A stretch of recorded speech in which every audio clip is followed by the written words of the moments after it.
Secrets of happy marriage. ਜਿਹੜੀ marriage institution ਆ ਉਹਦੀ ਸਿਗਨੀਫੀਕੈਂਸ ਕਿਉਂ ਘਟਦੀ ਜਾਂਦੀ ਆ? ਕਿਉਂ ਸਾਡੇ ਬੱਚੇ ਜਿਹੜੇ ਹੈਗੇ ਆ ਉਹ ਘੱਟ ਵਿਆਹ ਕਰਾ ਰਹੇ ਆ ਜਾਂ ਉਸ ਦੀ ਲੋੜ ਨਹੀਂ ਮਹਿਸੂਸ ਕਰਦੇ? ਵੀ ਉਹਦੇ ਵਿੱਚ ਬਹੁਤਾ ਰੋਲ ਕਈ ਵਾਰੀ ਆਪਣੇ ਘਰਾਂ ਦੇ ਰਿਲੇਸ਼ਨਸ਼ਿਪ ਜਿਹੜੇ ਹੈਗੇ ਆ, ਮਾਂ-ਬਾਪ ਦਾ ਰਿਲੇਸ਼ਨਸ਼ਿਪ ਆਪਸ ਚ ਕਿਹੋ ਜਿਹਾ ਹੈਗਾ। ਜੇ ਉਹੀ ਖੁਸ਼ ਨਹੀਂ ਤਾਂ ਫਿਰ ਬੱਚਿਆਂ ਨੂੰ ਵੀ ਜਿਹੜਾ ਹੈਗਾ ਉਹ ਡਰ ਲੱਗਣ ਲੱਗ ਜਾਂਦਾ, ਕਹਿੰਦਾ ਮੈਂ ਕਿਉਂ ਇਸ ਚੀਜ਼ 'ਚ ਜਾਣਾ। ਫਿਰ ਦੂਸਰੀ ਗੱਲ ਹੈਗੀ ਆ ਇੰਡੀਪੈਂਡੈਂਸ ਜਿਹੜੀ ਆ ਨਾ ਉਹ ਜ਼ਿਆਦਾ ਵੱਧਦੀ ਜਾ ਰਹੀ ਹੈ। ਤੁਸੀਂ ਅੱਜ ਤੋਂ 30 40 50 ਸਾਲ ਲਾ ਲਓ, ਰਾਈਟ, ਉਦੋਂ ਮੈਰਿਜ ਖੁਸ਼ੀ ਹੁੰਦੀ ਸੀ ਨਾ, ਅਗਲੇ ਨੂੰ ਚਾਹ ਹੁੰਦਾ ਸੀਗਾ ਵਿਆਹ ਦਾ। ਕੁੜੀਆਂ ਨੂੰ ਕਿੰਨਾ ਚਾਹ ਹੁੰਦਾ ਸੀ ਆਪਣੇ ਵਿਆਹ ਦਾ, ਵੀ ਮੈਂ ਵਿਆਹ ਕਰਾਉਣਾ, ਉਹਦਾ ਵਿਆਹ ਹੋਣਾ, ਉਹਨੇ ਟਪਾਸੀਆਂ ਮਾਰਕਣੇ, ਆਪਣਾ ਗਾਉਣੇ ਘਰ 'ਚ, ਆਪਣੇ ਪਿੰਡਾਂ 'ਚ ਕਿੰਨਾ ਕੁਝ ਉਸ ਦੇ ਰਿਵਾਜ ਹੁੰਦੇ ਸੀਗੇ, ਖੁਸ਼ੀ ਹੁੰਦੀ ਸੀ ਵੀ ਅੱਜ ਤੋਂ ਮੈਂ ਆਪਣਾ ਘਰ ਨਵਾਂ ਵਾਰ ਸ਼ੁਰੂ ਕਰਨਾ। ਵਿਆਹ ਤੋਂ ਬਾਅਦ ਮੁੰਡੇ ਨੂੰ ਹੁੰਦਾ ਸੀ ਵੀ ਹੁਣ ਮੇਰਾ ਸਾਥੀ ਆ ਜਾਣਾ ਹੈਗਾ। ਪਹਿਲਾਂ ਕੋਈ ਰਿਲੇਸ਼ਨਸ਼ਿਪ ਨਹੀਂ ਹੁੰਦੇ ਸੀ ਹੋਰ ਆਊਟਸਾਈਡ ਦੈਟ ਜਿਹੜੀ ਮੈਰਿਜ ਰਿਲੇਸ਼ਨਸ਼ਿਪ ਤੇ। ਹੁਣ ਜਿਹੜਾ ਹੈਗਾ ਰਿਲੇਸ਼ਨਸ਼ਿਪ ਆਲਰੇਡੀ ਮੈਰਿਜ ਤੋਂ ਪਹਿਲਾਂ ਐਗਜ਼ਿਸਟ ਕਰ ਰਿਹਾ, ਤੁਸੀਂ ਆਲਰੇਡੀ ਬॉयਫ੍ਰੈਂਡ ਆ, ਗਰਲਫ੍ਰੈਂਡਸ ਹੈਗੀਆਂ, ਦੂਸਰਾ ਹੈਗਾ, ਤਾਂ ਫਿਰ ਤੁਹਾਨੂੰ ਉਹ ਜਿਹੜਾ ਚਾਹ ਹੈਗਾ ਉਹਦੀ ਸਿਗਨੀਫੀਕੈਂਸ ਆ ਉਹ ਘਟਦੀ ਜਾ ਰਹੀ। ਹੋਰ ਕਾਰਨ ਵੀ ਆਪਣੀ ਕੌਮ 'ਚ ਪਾਰਟਿਕੂਲਰਲੀ ਉਹ ਹੈਗਾ ਜਿਹੜੇ ਖਰਚਾ ਵੀ ਬਹੁਤ ਆ। Can you be happy in the marriage life? Definitely. May not be all the time. ਸਾਰਿਆਂ ਤਾਂ ਇਹ ਹੋ ਸਕਦਾ ਵੀ ਤੁਸੀਂ ਹਰ ਵਾਰੀ ਖੁਸ਼ ਨਾ ਹੋਵੋ। ਇਸ ਰਿਲੇਸ਼ਨਸ਼ਿਪ ਦੀ ਇਸ ਜਰਨੀ ਦੇ ਵਿੱਚ ਅਪਸ ਐਂਡ ਡਾਊਨਸ ਆਉਣੇ ਆ। ਇਸ ਸਫਰ ਦੇ ਵਿੱਚ, ਇਸ ਰਿਲੇਸ਼ਨਸ਼ਿਪ ਦੇ ਵਿੱਚ ਆਰਗੂਮੈਂਟਸ ਵੀ ਹੋਣਗੇ, ਕਿਉਂਕਿ ਮੈਨ ਤੇ ਵੂਮਨ ਡਿਫਰੈਂਟ ਟਾਈਪ ਦੇ ਆ।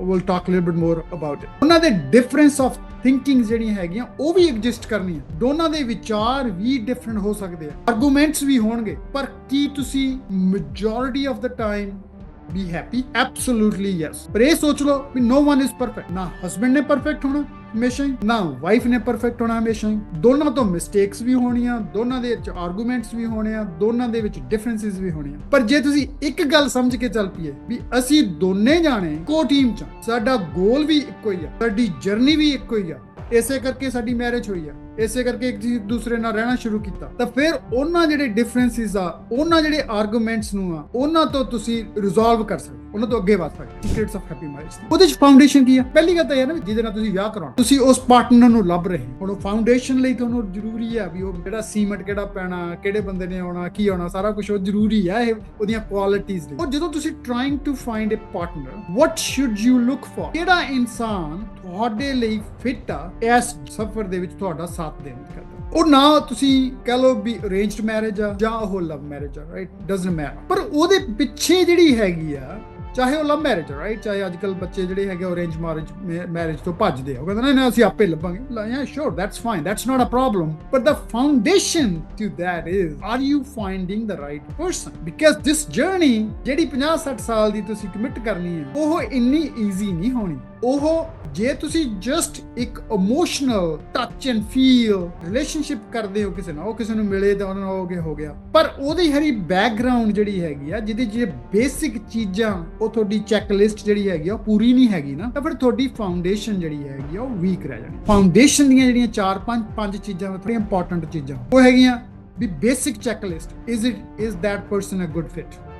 ਉਹਦੇ 'ਚ ਤੁਸੀਂ ਬੇਸਿਕ ਜਿਹੜੀ ਹੈਗੀ ਆ ਉਹ ਚੈੱਕਲਿਸਟ ਬਣਾ ਲਓ ਵੀ ਇਹਦਾ ਜਿਹੜੀ ਇਹਦੇ ਪਰਿਵਾਰ ਚੰਗਾ, ਇਹਦੀ ਗਰੋਥ ਚੰਗੀ ਹੈ, ਐਜੂਕੇਸ਼ਨ ਚੰਗੀ ਹੈ, ਆਲ ਦਾ ਸਟਫ ਜਿਹੜਾ ਜ਼ਰੂਰੀ ਹੈ। Second is can you trust this person. Third is does this person makes you feel better, makes you grow better, makes you grow every single day to make a better person, makes you a better person every single day. ਚੌਥੀ ਗੱਲ, can you see in this person the future mother or father of your kids. ਚਾਰ ਲਾਵਾਂ ਆਪਾਂ ਲੈਣੇ ਆ ਗੁਰੂ ਗ੍ਰੰਥ ਸਾਹਿਬ ਜੀ ਦੇ ਆਲੇ ਦੁਆਲੇ, ਉਹ ਬੜੀ ਵਧੀਆ ਸਿੱਖਿਆ, ਉਹ ਤੁਹਾਡੀ ਫਾਊਂਡੇਸ਼ਨਲ ਜਰਨੀ ਲਈ, ਉਹ ਜਰਨੀ ਲਈ ਫਾਊਂਡੇਸ਼ਨਲ ਗਾਈਡੈਂਸ। ਚਾਹੇ ਗੁਰਬਾਣੀ ਤੇ ਸਮਝ ਲਓ ਵੀ ਗੁਰਬਾਣੀ ਜਿਹੜੀਆਂ ਉਹ ਲਾਵਾਂ ਲਿਖੀਆਂ ਗਈਆਂ, ਜੋ ਮੈਨੂੰ ਸਮਝ ਆ ਉਹ ਇਹ ਆ ਵੀ ਇਸ ਜੀਵ ਦਾ ਉਸ ਪਰਮਾਤਮਾ ਨਾਲ ਮੇਲ ਮਿਲਾਪ ਕਿਵੇਂ ਹੋਣਾ, ਉਹਦੇ ਲਈ ਉਹ ਜਰਨੀ ਹੈ। ਪਰ ਇਹ ਅਪਲਾਈ ਹੁੰਦੀਆਂ ਹੈਗੀਆਂ ਮੈਰਿਜ ਤੇ ਰਿਲੇਸ਼ਨਸ਼ਿਪ ਆ, ਕਿਉਂਕਿ ਉਸੇ ਤਰ੍ਹਾਂ ਹੀ ਗੁਰਬਾਣੀ ਦੇ ਵਿੱਚ ਜੀਵ ਨੂੰ ਉਹ ਵੂਮਨ ਦਾ ਦਰਜਾ ਦੇ ਕੇ ਵੀ ਤੁਸੀਂ ਉਹ ਪਰਮਾਤਮਾ ਨਾਲ ਕਿਵੇਂ ਮਿਲਣਾ, ਉਸ ਪਰਮਾਤਮਾ ਨੂੰ ਕਿਵੇਂ ਮਿਲਣਾ ਹੈਗਾ, ਉਸ ਦੀ ਉਹ ਗਾਈਡੈਂਸ। ਪਰ ਗੁਰਬਾਣੀ ਆਪਣੀ ਇੱਕ ਹੋਰ ਗੱਲ ਵੀ ਕਹਿੰਦੀ ਆ। ਦੋਸਤੋ, ਤੁਹਾਡਾ ਪੰਜਾਬੀ ਰੇਡੀਓ USA ਦੇ ਵਿੱਚ ਸਵਾਗਤ ਹੈ। ਤੁਸੀਂ ਸ਼ਾਮਲ ਹੋ ਸਤਵਿੰਦਰ ਸਿੰਘ ਮੰਗਟ ਦੇ ਨਾਲ ਅਗਲੇ ਪ੍ਰੋਗਰਾਮ ਦੇ ਵਿੱਚ।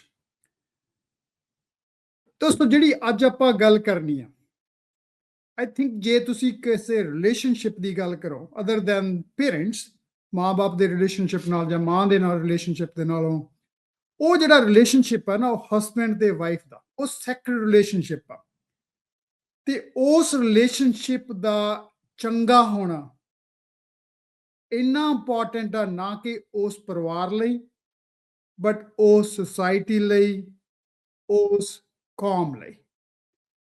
ਸੋ ਜਿਹੜੀ ਅੱਜ ਆਪਾਂ ਗੱਲ ਅਗਲੇ 4-5 ਐਪੀਸੋਡ ਜਿਹੜੇ ਹੈਗੇ ਆ ਉਹ ਆਪਾਂ ਇਸੇ ਤੇ ਹੀ ਕਰਾਂਗੇ, ਸੀਕ੍ਰੇਟਸ ਆਫ ਹੈਪੀ ਮੈਰਿਜ। ਮੈਨੂੰ 37 ਸਾਲ ਹੋ ਗਏ ਮੇਰੀ ਮੈਰਿਜ ਨੂੰ, ਕੁਛ ਮੈਂ ਵੀ ਲਰਨ ਕੀਤਾ। ਜਰਨੀ ਜਿਹੜੀ ਆ ਮੈਰਿਜ ਦੀ ਉਹ ਈਜ਼ੀ ਨਹੀਂ ਹੁੰਦੀ, ਪਰ ਤੁਸੀਂ ਕਿਵੇਂ ਉਸ ਨੂੰ ਸਮਝਣਾ, ਉਸ ਦੇ ਵਿੱਚ ਅੰਡਰਸਟੈਂਡਿੰਗ ਲਿਆਉਣੀ ਆ, ਐਡਜਸਟਮੈਂਟਸ ਕਰਨੀਆਂ, ਆਪਣੀ ਗਰੋਥ ਕਰਨੀ ਆ, ਉਹ ਬੜੀ ਇੰਪੋਰਟੈਂਟ ਆ। ਸੋ ਜਿਹੜੀ ਸੋ ਉਹ ਆਪਣੇ ਐਕਸਪੀਰੀਅੰਸ ਤੋਂ, ਕੁਛ ਪੜ੍ਹਾਈ ਲਿਖਾਈ ਤੋਂ, ਕੁਛ ਦੋਸਤਾਂ ਮਿੱਤਰਾਂ ਤੋਂ ਜੋ ਕੁਛ ਮੈਨੂੰ ਸਮਝ ਆਇਆ ਇਸ ਚੀਜ਼ ਦਾ, ਉਹ ਮੈਂ ਤੁਹਾਡੇ ਨਾਲ ਅਗਲੇ 4-5 ਪ੍ਰੋਗਰਾਮ ਐਪੀਸੋਡ ਜਿਹੜੇ ਹੋਣਗੇ ਆਪਣੇ, ਉਹ ਆਪਾਂ ਇਸੇ ਗੱਲ ਤੇ ਉੱਤੇ ਡਿਫਰੈਂਟ ਟੌਪਿਕਸ ਦੇ ਉੱਤੇ, ਡਿਫਰੈਂਟ ਸੀਕ੍ਰੇਟਸ ਦੇ ਉੱਤੇ ਉਹ ਗੱਲ ਕਰਾਂਗੇ। ਪਹਿਲਾਂ ਜੇ ਤੁਸੀਂ ਦੇਖੋ ਨਾ, ਆਪਣਾ ਜਿਹੜੀ ਮੈਰਿਜ ਇੰਸਟੀਟਿਊਸ਼ਨ ਆ, ਇਹ ਰਿਲੇਸ਼ਨਸ਼ਿਪ ਬਹੁਤ ਵਧੀਆ, ਪਰ ਜਿਹੜੀ ਇੰਸਟੀਟਿਊਸ਼ਨ ਸੀ ਮੁੰਡੇ ਦਾ ਕੁੜੀ ਨਾਲ, ਕੁੜੀ ਦਾ ਮੁੰਡੇ ਨਾਲ ਵਿਆਹ ਕਰਾਉਣਾ, ਉਹਦੀ ਜਿਹੜੀ ਸਿਗਨੀਫੀਕੈਂਸ ਆ, ਚਾਹੇ ਉਹ ਵੈਸਟਰਨ ਵਰਲਡ ਆ ਚਾਹੇ ਉਹ ਈਸਟਰਨ ਵਰਲਡ ਆ, ਉਹਦੇ ਚ ਘਟਦੀ ਜਾ ਰਹੀ ਹੈ। ਤੇ ਜਿਹੜੇ ਸਾਡੇ ਬੱਚੇ ਆ, ਯੰਗ ਬॉयਜ਼ ਗਰਲਸ, ਉਹਨਾਂ ਹੁਣ ਵਿਆਹ ਕਰਾ ਕੇ ਉਹਨੇ ਰਾਜੀ ਨਹੀਂ, ਠੀਕ ਹਰੇ ਵੀ ਕਰਦੇ ਆ, ਪਰਸੈਂਟੇਜ ਡ੍ਰੌਪ ਹੋ ਰਹੀ ਹੈ। ਤੇ ਇਹਦੇ ਪਿੱਛੇ ਕਾਰਨ ਵੀ ਆ, ਉਹਨਾਂ ਦਾ ਕਸੂਰ ਨਹੀਂ, ਬੱਚਿਆਂ ਦਾ ਕਸੂਰ ਨਹੀਂ, ਸਾਰਾ ਕਸੂਰ ਨਹੀਂ ਹੈਗਾ ਐਂ ਕਹ ਲਓ। ਦੇਖੋ, ਜੇ ਪੇਰੈਂਟਸ ਹੈਪੀ ਨਹੀਂ ਹੋਣਗੇ ਆਪਣੀ ਮੈਰਿਜ ਤੋਂ, ਰਾਈਟ, ਉਹ ਜੇ ਇੱਕ ਦੂਸਰੇ ਨਾਲ ਉਹਨਾਂ ਦਾ ਵਤੀਰਾ ਜਿਹੜਾ ਉਹ ਵਧੀਆ ਨਹੀਂ ਹੋਊਗਾ, ਜੇ ਉਹ ਇੱਕ ਦੂਸਰੇ ਦੀ ਰਿਸਪੈਕਟ ਨਹੀਂ ਕਰਦੇ ਹੋਣਗੇ, ਜੇ ਉਹਨਾਂ ਦਾ ਇੱਕ ਦੂਸਰੇ ਉੱਤੇ ਟਰਸਟ ਨਹੀਂ ਹੋਊਗਾ, ਤਾਂ ਫਿਰ ਬੱਚੇ ਵੀ ਇਹ ਸੋਚਣਗੇ, ਕਿਉਂਕਿ ਮਾਂ-ਬਾਪ ਉਹਨਾਂ ਲਈ ਰੋਲ ਮਾਡਲ ਆ ਉਸ ਰਿਲੇਸ਼ਨਸ਼ਿਪ ਦੇ ਵਿੱਚ, ਫਿਰ ਉਹ ਵੀ ਸੋਚਣਗੇ ਵੀ ਮੈਂ ਕਿਉਂ ਕਰਨਾ, ਮੈਂ ਕਿਉਂ ਇਸ ਟਾਈਪ ਦੇ ਵਿੱਚੋਂ, ਇਸ ਦੁੱਖ ਚੋਂ ਨਿਕਲਣਾ ਹੈਗਾ।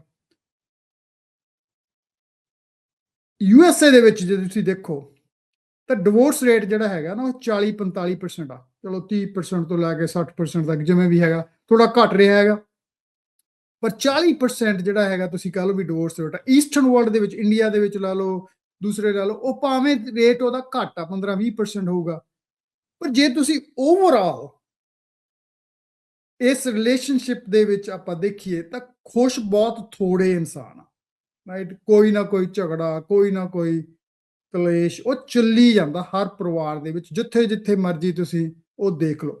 ਸੋ ਇਹਦੇ ਪਿੱਛੇ ਜੇ ਇਹ ਸਮਝ ਲਓ ਵੀ ਬਹੁਤ ਜ਼ਰੂਰੀ ਆ ਉਹ ਚੀਜ਼ਾਂ ਨੂੰ ਸਮਝਣਾ ਕਿ ਅਸੀਂ ਆਪਣੀ ਜ਼ਿੰਦਗੀ ਦੇ ਵਿੱਚ ਇਸ ਰਿਲੇਸ਼ਨਸ਼ਿਪ ਨੂੰ ਕਿਸ ਤਰ੍ਹਾਂ ਦਾ ਬਣਾਈਏ ਤਾਂ ਕਿ ਸਾਡੀ ਜ਼ਿੰਦਗੀ ਦੇ ਵਿੱਚ ਖੁਸ਼ੀ ਹੋਵੇ ਤੇ ਇਹ ਰਿਲੇਸ਼ਨਸ਼ਿਪ ਹੈਪੀ ਮੈਰਿਜ ਉਹ ਚੰਗੀ ਹੋਵੇ, ਰਾਈਟ, ਉਹ ਆਪਣੀ ਜਿਹੜੀ ਜਰਨੀ ਹੈਗੀ ਆ ਉਹ ਚੰਗੀ ਨਿਕਲ ਸਕਦੀ ਹੋਵੇ। ਪਰ ਇੱਕ ਗੱਲ ਜ਼ਰੂਰ ਸਮਝ ਲੈਣੀ ਚਾਹੀਦੀ ਆ, ਕਿਉਂਕਿ ਇਨਸਾਨ ਬਹੁਤ ਜਿਹੜਾ ਆਪਣਾ ਕਹਿ ਲਓ ਵੀ ਪੁਰਖਾ, ਮੈਨ ਆ ਤੇ ਵੂਮਨ ਆ, ਉਹ ਡਿਫਰੈਂਟ ਆ। ਸੋ ਉਹਨਾਂ ਦੇ ਵਿੱਚ ਆਰਗੂਮੈਂਟ ਹੋਣਾ, ਮਿਸਅੰਡਰਸਟੈਂਡਿੰਗ ਹੋਣੀ, ਉਹ ਨੈਚੁਰਲ ਆ। ਸੋ ਉਹਦੇ ਤੋਂ ਡਰਨ ਦੀ, ਭੱਜਣ ਦੀ ਲੋੜ ਨਹੀਂ, ਤੇ ਉਹਦੇ ਨਾਲ ਇੰਨਾ ਲੜਾਈ ਵੀ ਪਾਉਣ ਦੀ ਲੋੜ ਨਹੀਂ ਕਿ ਉਹ ਅਲਟੀਮੇਟਲੀ ਰਿਲੇਸ਼ਨਸ਼ਿਪ ਖਰਾਬ ਹੋਵੇ। ਓਕੇ, ਸੋ ਪਹਿਲਾਂ ਆਪਾਂ ਜਿਹੜੀ ਗੱਲ ਕਰ ਰਹੇ ਸੀ ਉਹ ਵੀ ਜਿਹੜੀ ਮੈਰਿਜ ਇੰਸਟੀਟਿਊਸ਼ਨ ਆ ਉਹਦੀ ਸਿਗਨੀਫੀਕੈਂਸ ਕਿਉਂ ਘਟਦੀ ਜਾਂਦੀ ਆ, ਕਿਉਂ ਸਾਡੇ ਬੱਚੇ ਜਿਹੜੇ ਹੈਗੇ ਆ ਉਹ ਘੱਟ ਵਿਆਹ ਕਰਾ ਰਹੇ ਆ ਜਾਂ ਉਸ ਦੀ ਲੋੜ ਨਹੀਂ ਮਹਿਸੂਸ ਕਰਦੇ। ਇੱਕ ਤਾਂ ਮੈਂ ਤੁਹਾਨੂੰ ਦੱਸਤਾ ਵੀ ਉਹਦੇ ਵਿੱਚ ਬਹੁਤਾ ਰੋਲ ਕਈ ਵਾਰੀ ਆਪਣੇ ਘਰਾਂ ਦੇ ਰਿਲੇਸ਼ਨਸ਼ਿਪ ਜਿਹੜੇ ਹੈਗੇ ਆ, ਮਾਂ-ਬਾਪ ਦਾ ਰਿਲੇਸ਼ਨਸ਼ਿਪ ਆਪਸ 'ਚ ਕਿਹੋ ਜਿਹਾ ਹੈਗਾ, ਜੇ ਉਹੀ ਖੁਸ਼ ਨਹੀਂ ਤਾਂ ਫਿਰ ਬੱਚਿਆਂ ਨੂੰ ਵੀ ਜਿਹੜਾ ਹੈਗਾ ਉਹ ਡਰ ਲੱਗਣ ਲੱਗ ਜਾਂਦਾ, ਕਹਿੰਦਾ ਮੈਂ ਕਿਉਂ ਇਸ ਚੀਜ਼ 'ਚ ਜਾਣਾ। ਫਿਰ ਦੂਸਰੀ ਗੱਲ ਹੈਗੀ ਆ ਵੀ ਇੰਡੀਪੈਂਡੈਂਸ ਜਿਹੜੀ ਆ ਨਾ ਉਹ ਜ਼ਿਆਦਾ ਵੱਧਦੀ ਜਾ ਰਹੀ ਹੈ। ਕੋਡਿਪੈਂਡੈਂਸੀ, ਮੈਰਿਜ ਇੱਕ ਕੋਡਿਪੈਂਡੈਂਸ ਆ, ਉਹਦੇ ਵਿੱਚ ਅਸੀਂ ਇੱਕ ਦੂਸਰੇ ਤੇ ਨਿਰਭਰ ਆ, ਕੁਝ ਚੀਜ਼ਾਂ ਹਸਬੈਂਡ ਕਰਦਾ, ਕੁਝ ਚੀਜ਼ਾਂ ਵਾਈਫ ਕਰਦੀ ਆ, ਉਹ ਰਿਲੇਸ਼ਨਸ਼ਿਪ ਤਾਂ ਹੀ ਚੱਲਦਾ, ਉਹਦੀ ਫਾਊਂਡੇਸ਼ਨ ਆ ਕੋਡਿਪੈਂਡੈਂਸੀ, ਰਾਈਟ, ਇੱਕ ਦੂਸਰੇ ਨਾਲ ਰਲ ਕੇ ਚੱਲਣਾ। ਪਰ ਕਿਉਂਕਿ ਹੁਣ ਬੱਚੇ ਜਾਂ ਹਰ ਕੋਈ ਆਪਣੀ ਇੰਡੀਪੈਂਡੈਂਸ ਭਾਲਦਾ, ਉਹਨਾਂ ਲਈ ਐਡਜਸਟ ਕਰਨਾ ਵੀ ਔਖਾ ਹੋਈ ਜਾਂਦਾ। ਸੋ ਜਿਹੜੀ ਮੈਰਿਜ ਇੰਸਟੀਟਿਊਸ਼ਨ ਕਹਿੰਦਾ ਮੈਂ ਕਿਉਂ ਕਰਾਉਣਾ ਵਿਆਹ, ਇਹਦੇ ਨਾਲ ਮੇਰੀ ਜਿਹੜੀ ਆ ਉਹ ਇੰਡੀਪੈਂਡੈਂਸ ਜਿਹੜੀ ਹੈਗੀ ਆ ਨਾ ਉਹ ਲੂਜ਼ ਹੋ ਜਾਣੀ ਆ। ਸੋ ਮੈਨੂੰ ਤਾਂ ਲੋੜ ਹੀ ਨਹੀਂ ਵਿਆਹ ਕਰਾਉਣ ਦੀ। ਹੋਰ ਗੱਲ ਜਿਹੜੀ ਹੈਗੀ ਆ ਉਹ ਅਕਾਊਂਟੇਬਿਲਿਟੀ ਜਿਹੜੀ ਆ ਨਾ ਉਹ ਵੀ ਡਰ ਲੱਗਦਾ ਬੱਚਿਆਂ ਨੂੰ ਅੱਜ ਕੱਲ੍ਹ, ਤੇ ਜਿਹੜੇ ਵੀ ਨਵੇਂ ਹੈਗੇ ਆ, ਨਵੇਂ ਵਿਆਹੇ ਹੋਏ ਆ, ਕਿਉਂਕਿ ਦੋਨੇ ਜਾਣੇ ਹੁਣ ਕੰਮ ਕਰਦੇ ਆ, ਉਹ ਆਲਰੇਡੀ ਬਹੁਤ ਬਿਜ਼ੀ ਆ, there's lot to handle in life, and ਜਦੋਂ ਫਿਰ ਤੁਸੀਂ ਐਡ ਇਨ ਕਰਦੇ ਹੋ ਐਡੀਸ਼ਨਲ ਰਿਸਪੌਂਸਿਬਿਲਿਟੀ ਤਾਂ ਫਿਰ ਦੋਨੇ ਪਾਸੇ ਡਰਦੇ ਆ, ਰਾਈਟ। ਕੁੜੀ ਇਹ ਡਰਦੀ ਹੈ ਓਕੇ ਮੈਂ ਤਾਂ ਮੇਰੀ ਇੰਡੀਪੈਂਡੈਂਸ ਵੀ ਲੂਜ਼ ਹੋ ਜਾਣੀ ਆ, ਮੈਨੂੰ ਐਕਸਟਰਾ ਕੰਮ ਵੀ ਖੜਾ ਹੋ ਜਾਣਾ ਹੈਗਾ, ਤੇ ਮੈਂ ਘਰ ਦਾ ਵੀ ਕੰਮ ਕਰਨਾ, ਮੈਂ ਆ ਵੀ ਕਰਨਾ, ਮੈਂ ਉਹ ਵੀ ਕਰਨਾ, ਤੇ ਮੈਂ ਤਾਂ ਨਹੀਂ ਇਸ ਚੀਜ਼ 'ਚ ਜਾਣਾ। ਇਸੇ ਤਰ੍ਹਾਂ ਹੀ ਮੁੰਡਾ ਉਹਨੂੰ ਲੱਗਦਾ ਮੈਂ ਤਾਂ ਬੜਾ ਵਧੀਆ ਹੈਗਾ, ਹੁਣ ਮੈਨੂੰ ਐਕਸਟਰਾ ਕੇਅਰ ਕਰਨੀ ਪੈਣੀ, ਕਿਸੇ ਦੀ ਨਾਲ ਕਰਨਾ ਪੈਣਾ। ਸੋ ਅਕਾਊਂਟੇਬਿਲਿਟੀ ਜਿਹੜੀ ਰਿਸਪੌਂਸਿਬਿਲਿਟੀਜ਼ ਆ ਉਹਨਾਂ ਤੋਂ ਵੀ ਜਿਹੜਾ ਹੈਗਾ ਉਹ ਬੱਚੇ ਥੋੜਾ ਜਿਹਾ ਭੱਜ ਰਹੇ ਆ। ਉਹਦੇ ਕਰਕੇ ਜਿਹੜੀ ਮੈਰਿਜ ਇੰਸਟੀਟਿਊਸ਼ਨ ਦੀ ਹੈਗੀ ਆ ਉਹ ਸਿਗਨੀਫੀਕੈਂਸ, ਮੈਰਿਜ ਦੀ ਜਿਹੜੀ ਸਿਗਨੀਫੀਕੈਂਸ ਆ ਉਹ ਘਟਦੀ ਜਾ ਰਹੀ ਹੈ।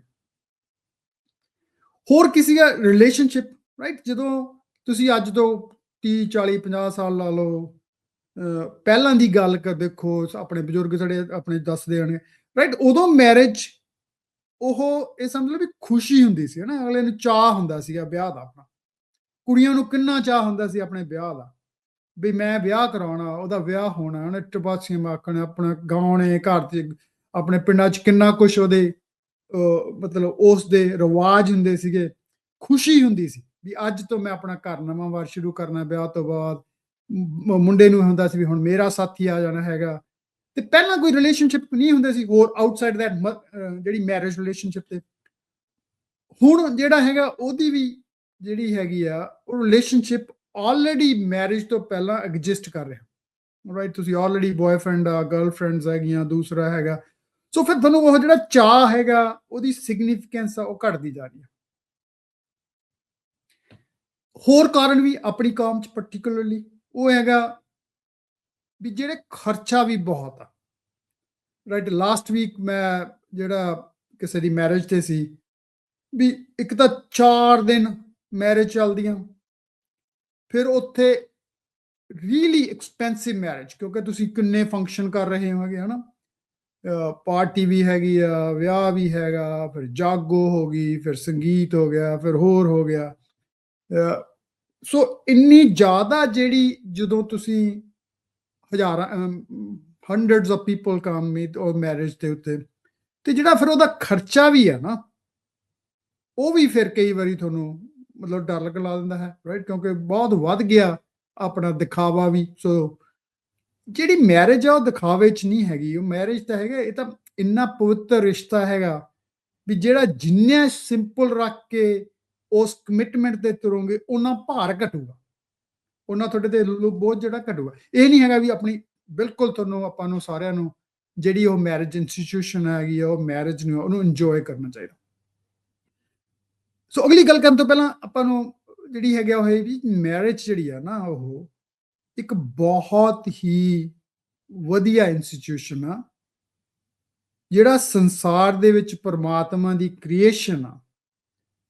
ਜੇ ਅਸੀਂ ਪਰਮਾਤਮਾ ਨੂੰ ਮੰਨਦੇ ਆ, ਰੱਬ ਨੂੰ ਮੰਨਦੇ ਆ, ਤਾਂ ਉਹਨੇ ਦੋ ਹੀ ਚੀਜ਼ਾਂ ਪਹਿਲਾਂ ਬਣਾਈਆਂ, ਇਨਸਾਨ ਬਣਾਇਆ ਤੇ ਨਾਲ ਪਾ ਜਾਨਵਰ ਤਾਂ ਚਲੋ ਛੱਡ ਲਓ ਵੀ ਚੱਲਦੇ ਹੈਗੇ ਆ, ਰਾਈਟ।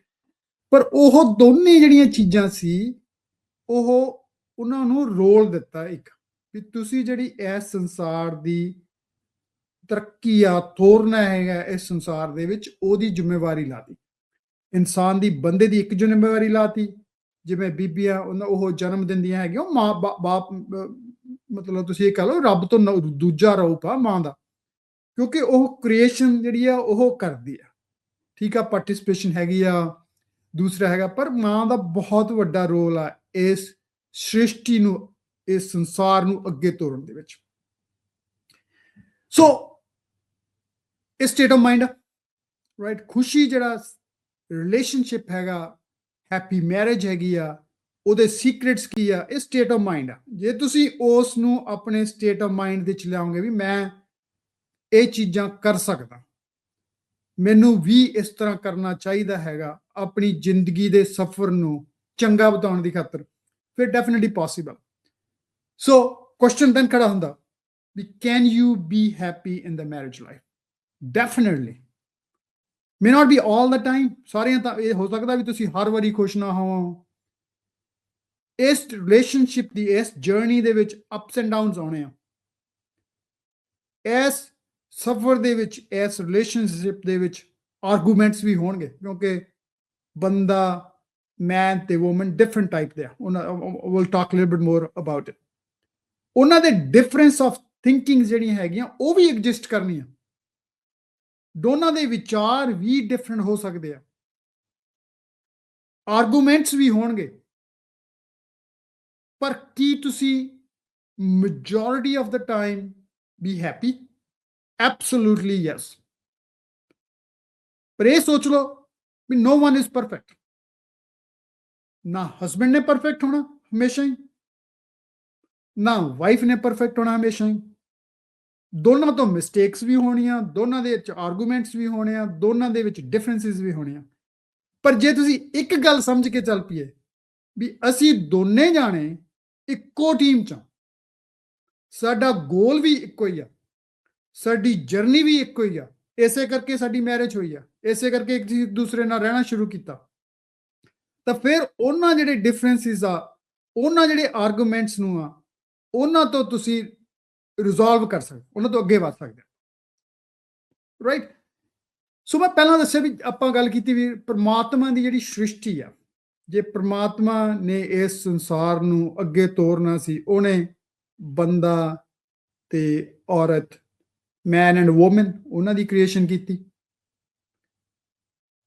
ਤੇ ਜਦੋਂ ਉਹਨੇ ਦੋਨਾਂ ਦੀ ਕ੍ਰੀਏਸ਼ਨ ਕੀਤੀ, ਮੈਨੂੰ ਨਾ ਪਰਮਾਤਮਾ ਜਿਹੜਾ ਉਹਦੇ ਤੁਸੀਂ ਕੀ ਗੁਣ ਗਾ ਸਕਦੇ, ਆਪਾਂ ਕੀ ਗੁਣ ਗਾ ਸਕਦੇ ਹਾਂ, ਰਾਈਟ। ਉਹਨੇ ਸਾਰੀ ਦੁਨੀਆ ਦੇਖੋ ਕਿੰਨੀ ਵਧੀਆ ਸਟਰਕਚਰ ਦੇ ਵਿੱਚ, ਕਿੰਨੇ ਵਧੀਆ ਡਿਸਿਪਲਿਨ ਦੇ ਵਿੱਚ ਚਲਾ ਰਿਹਾ। ਬਿਲੀਅਨਸ ਆਫ ਲੋਕ ਇੱਥੇ ਲੋਕ ਨੇ, ਆਪਾਂ ਬਾਕੀ ਪਤਾ ਨਹੀਂ ਕਿੰਨੀਆਂ ਹੋਰ ਥਾਵਾਂ ਤੇ ਹੈਗੇ ਆ, ਆਪਾਂ ਨੂੰ ਤਾਂ ਪਤਾ ਹੀ ਨਹੀਂ, ਉਹਦਾ ਅੰਤ ਨਹੀਂ ਪਾਇਆ ਜਾ ਸਕਦਾ। ਪਰ ਉਹਨੇ ਆਪਣੀ, ਜੋ ਆਪਾਂ ਨੂੰ ਪਤਾ ਵੀ ਜਿਹੜਾ ਬੰਦਾ ਹੈ ਤੇ ਔਰਤ ਹੈ, ਉਹਨੇ ਉਹਨਾਂ ਦੇ ਵਿੱਚ ਡਿਫਰੈਂਟ ਕਾਈਂਡ ਆਫ ਐਨਰਜੀਜ਼ ਵੀ ਕ੍ਰੀਏਟ ਕੀਤੀਆਂ। ਸੋ ਜਿਵੇਂ ਕਹਿ ਲਓ ਵੀ ਇੱਕ ਮੈਸਕੂਲਿਨ ਪਾਵਰ ਹੈ, ਇੱਕ ਫੈਮਿਨਿਨ ਪਾਵਰ ਆ।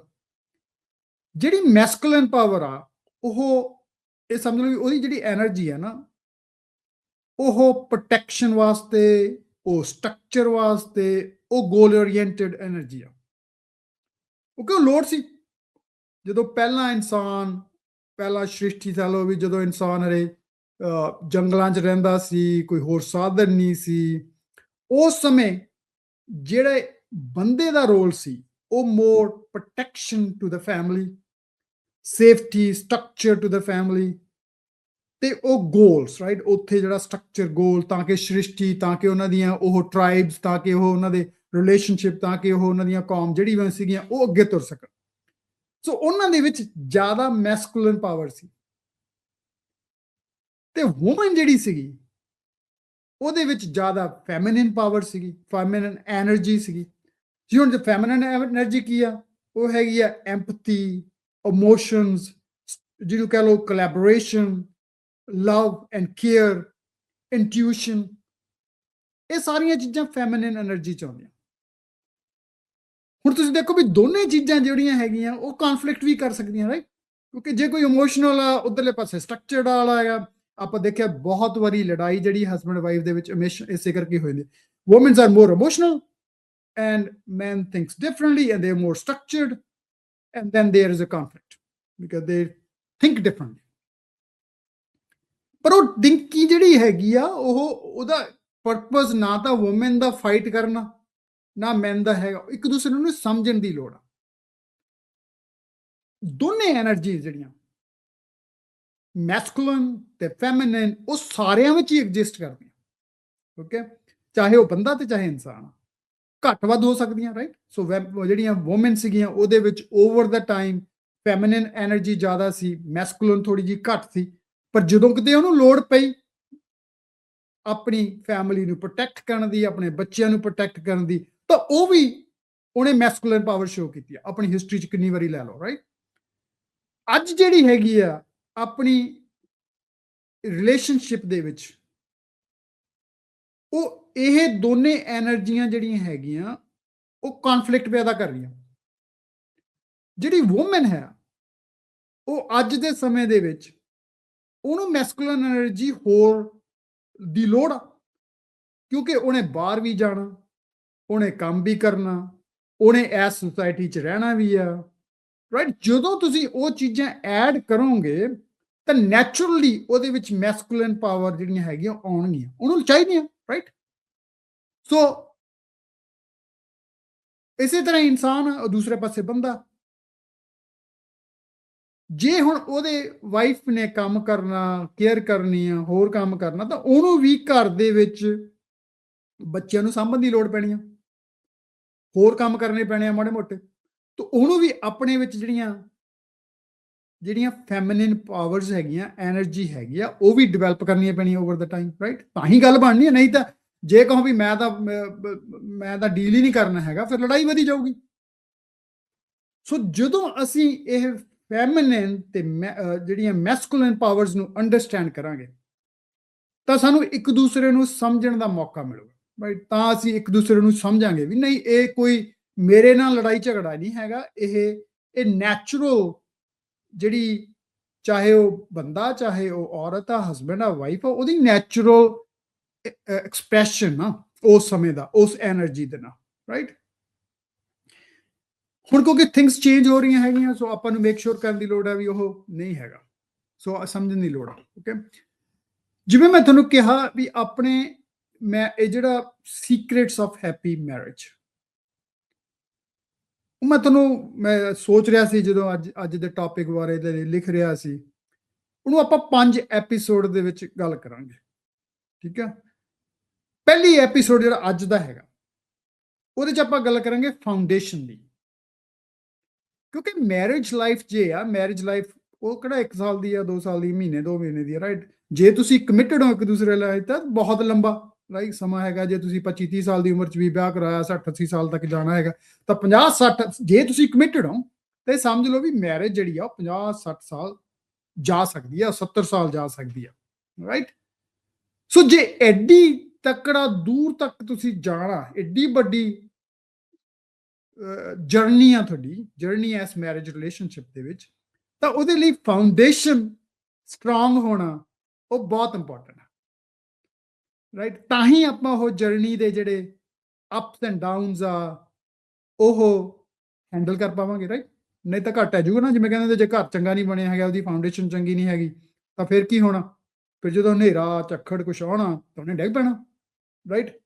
ਸੋ ਉਸ ਹਨੇਰੇ ਝੱਖੜ ਜਾਂ ਜੋ ਉਸ ਜਰਨੀ ਦੇ ਵਿੱਚ ਅਪਸ ਐਂਡ ਡਾਊਨਸ ਆਉਣੀਆਂ ਹੈਗੀਆਂ, ਦੇ ਜੇ ਤੁਹਾਡੀ ਫਾਊਂਡੇਸ਼ਨ ਉਸ ਰਿਲੇਸ਼ਨਸ਼ਿਪ ਦੀ ਸਟਰੋਂਗ ਆ, ਤਾਂ ਫਿਰ ਸਮਝ ਲਓ ਫਿਰ ਉਹ ਜਿਹੜੇ ਦੁੱਖ ਹੈਗੇ ਆ, ਉਹ ਹਨੇਰੀਆਂ ਝੱਖੜ ਹੈਗੇ ਆ ਜ਼ਿੰਦਗੀ ਦੇ, ਉਸ ਨੂੰ ਇਸ ਮੈਰਿਜ ਰਿਲੇਸ਼ਨਸ਼ਿਪ ਨੇ, ਇਸ ਮੈਰਿਜ ਨੇ ਸੰਭਾਲ ਲੈਣਾ, ਕੋਈ ਚੱਕਰ ਨਹੀਂ ਹੋਣਾ। ਸੋ ਆਪਾਂ ਫਾਊਂਡੇਸ਼ਨ ਦੀ ਗੱਲ ਜਿਹੜੀ ਥੋੜੀ ਜੀ ਇਸ ਐਪੀਸੋਡ ਦੇ ਵਿੱਚ ਜ਼ਿਆਦਾ ਕਰਾਂਗੇ। ਫਿਰ ਅਗਲੇ ਜਿਹੜੇ ਐਪੀਸੋਡਸ ਹੋਣਗੇ ਸੋ ਤੁਸੀਂ ਜ਼ਰੂਰ ਸੁਣਿਓ, ਜਦੋਂ ਵੀ ਉਹ ਰਿਕਾਰਡ ਕਰਾਂਗੇ ਤੇ ਜਦੋਂ ਵੀ ਉਹ ਰੇਡੀਓ ਤੇ ਲਾਏ ਜਾਣਗੇ, ਟੀਵੀ ਤੇ ਉੱਤੇ ਆਪਣੇ ਪੰਜਾਬੀ ਰੇਡੀਓ USA ਦੇ ਡਿਫਰੈਂਟ ਚੈਨਲਸ ਦੇ ਉੱਤੇ ਲੱਗਣਗੇ। ਉਹ ਹੈਗਾ ਰਿਸਪੈਕਟ ਐਂਡ ਟਰਸਟ, ਕਿਉਂਕਿ ਉਹ ਦੋਨੇ ਜਿਹੜੇ ਆ ਨਾ ਉਹ ਮੈਰਿਜ ਲਾਈਫ ਦੇ ਪਹੀਏ ਆ, ਤੇ ਪਿਆਰ, ਰਾਈਟ। ਸੋ ਜੇ ਤੁਸੀਂ ਕਹ ਲਓ ਜੇ ਰਿਸਪੈਕਟ ਤੇ ਟਰਸਟ ਤੇ ਪਿਆਰ ਨਹੀਂ ਨਾ ਹੈਗਾ, ਫਿਰ ਉਹ ਗੱਡੀ ਤੁਰਨੀ ਥੋੜੀ ਜਿਹੀ ਔਖੀ ਹੋ ਜਾਂਦੀ ਹੈ। ਜੇ ਤੁਸੀਂ ਇੱਕ ਤਾਂ ਸ਼ੱਕ ਕਰਨਾ ਸ਼ੁਰੂ ਕਰਤਾ, ਇੱਕ ਦੂਸਰੇ ਨੂੰ ਡਿਫਰੈਂਟ ਕਰਕੇ ਸਮਝਣਾ ਸ਼ੁਰੂ ਕਰਤਾ, ਰਾਈਟ, ਫਿਰ ਤੁਹਾਡਾ ਜਿਹੜਾ ਰਿਲੇਸ਼ਨਸ਼ਿਪ ਆ ਉਹ ਥੋੜਾ ਜਿਹਾ ਖਰਾਬ ਹੋ ਸਕਦਾ। ਸੋ ਸੀਕ੍ਰੇਟ ਜਿਹੜਾ ਉਹਦੇ ਚ ਕੀ ਆ ਵੀ ਐਸ ਮੈਰਿਜ ਦੇ ਵਿੱਚ respect and trust is very important. ਇਹ ਹੋਊਗਾ ਆਪਣਾ ਜਿਹੜਾ ਸੈਕੰਡ ਐਪੀਸੋਡ ਆ।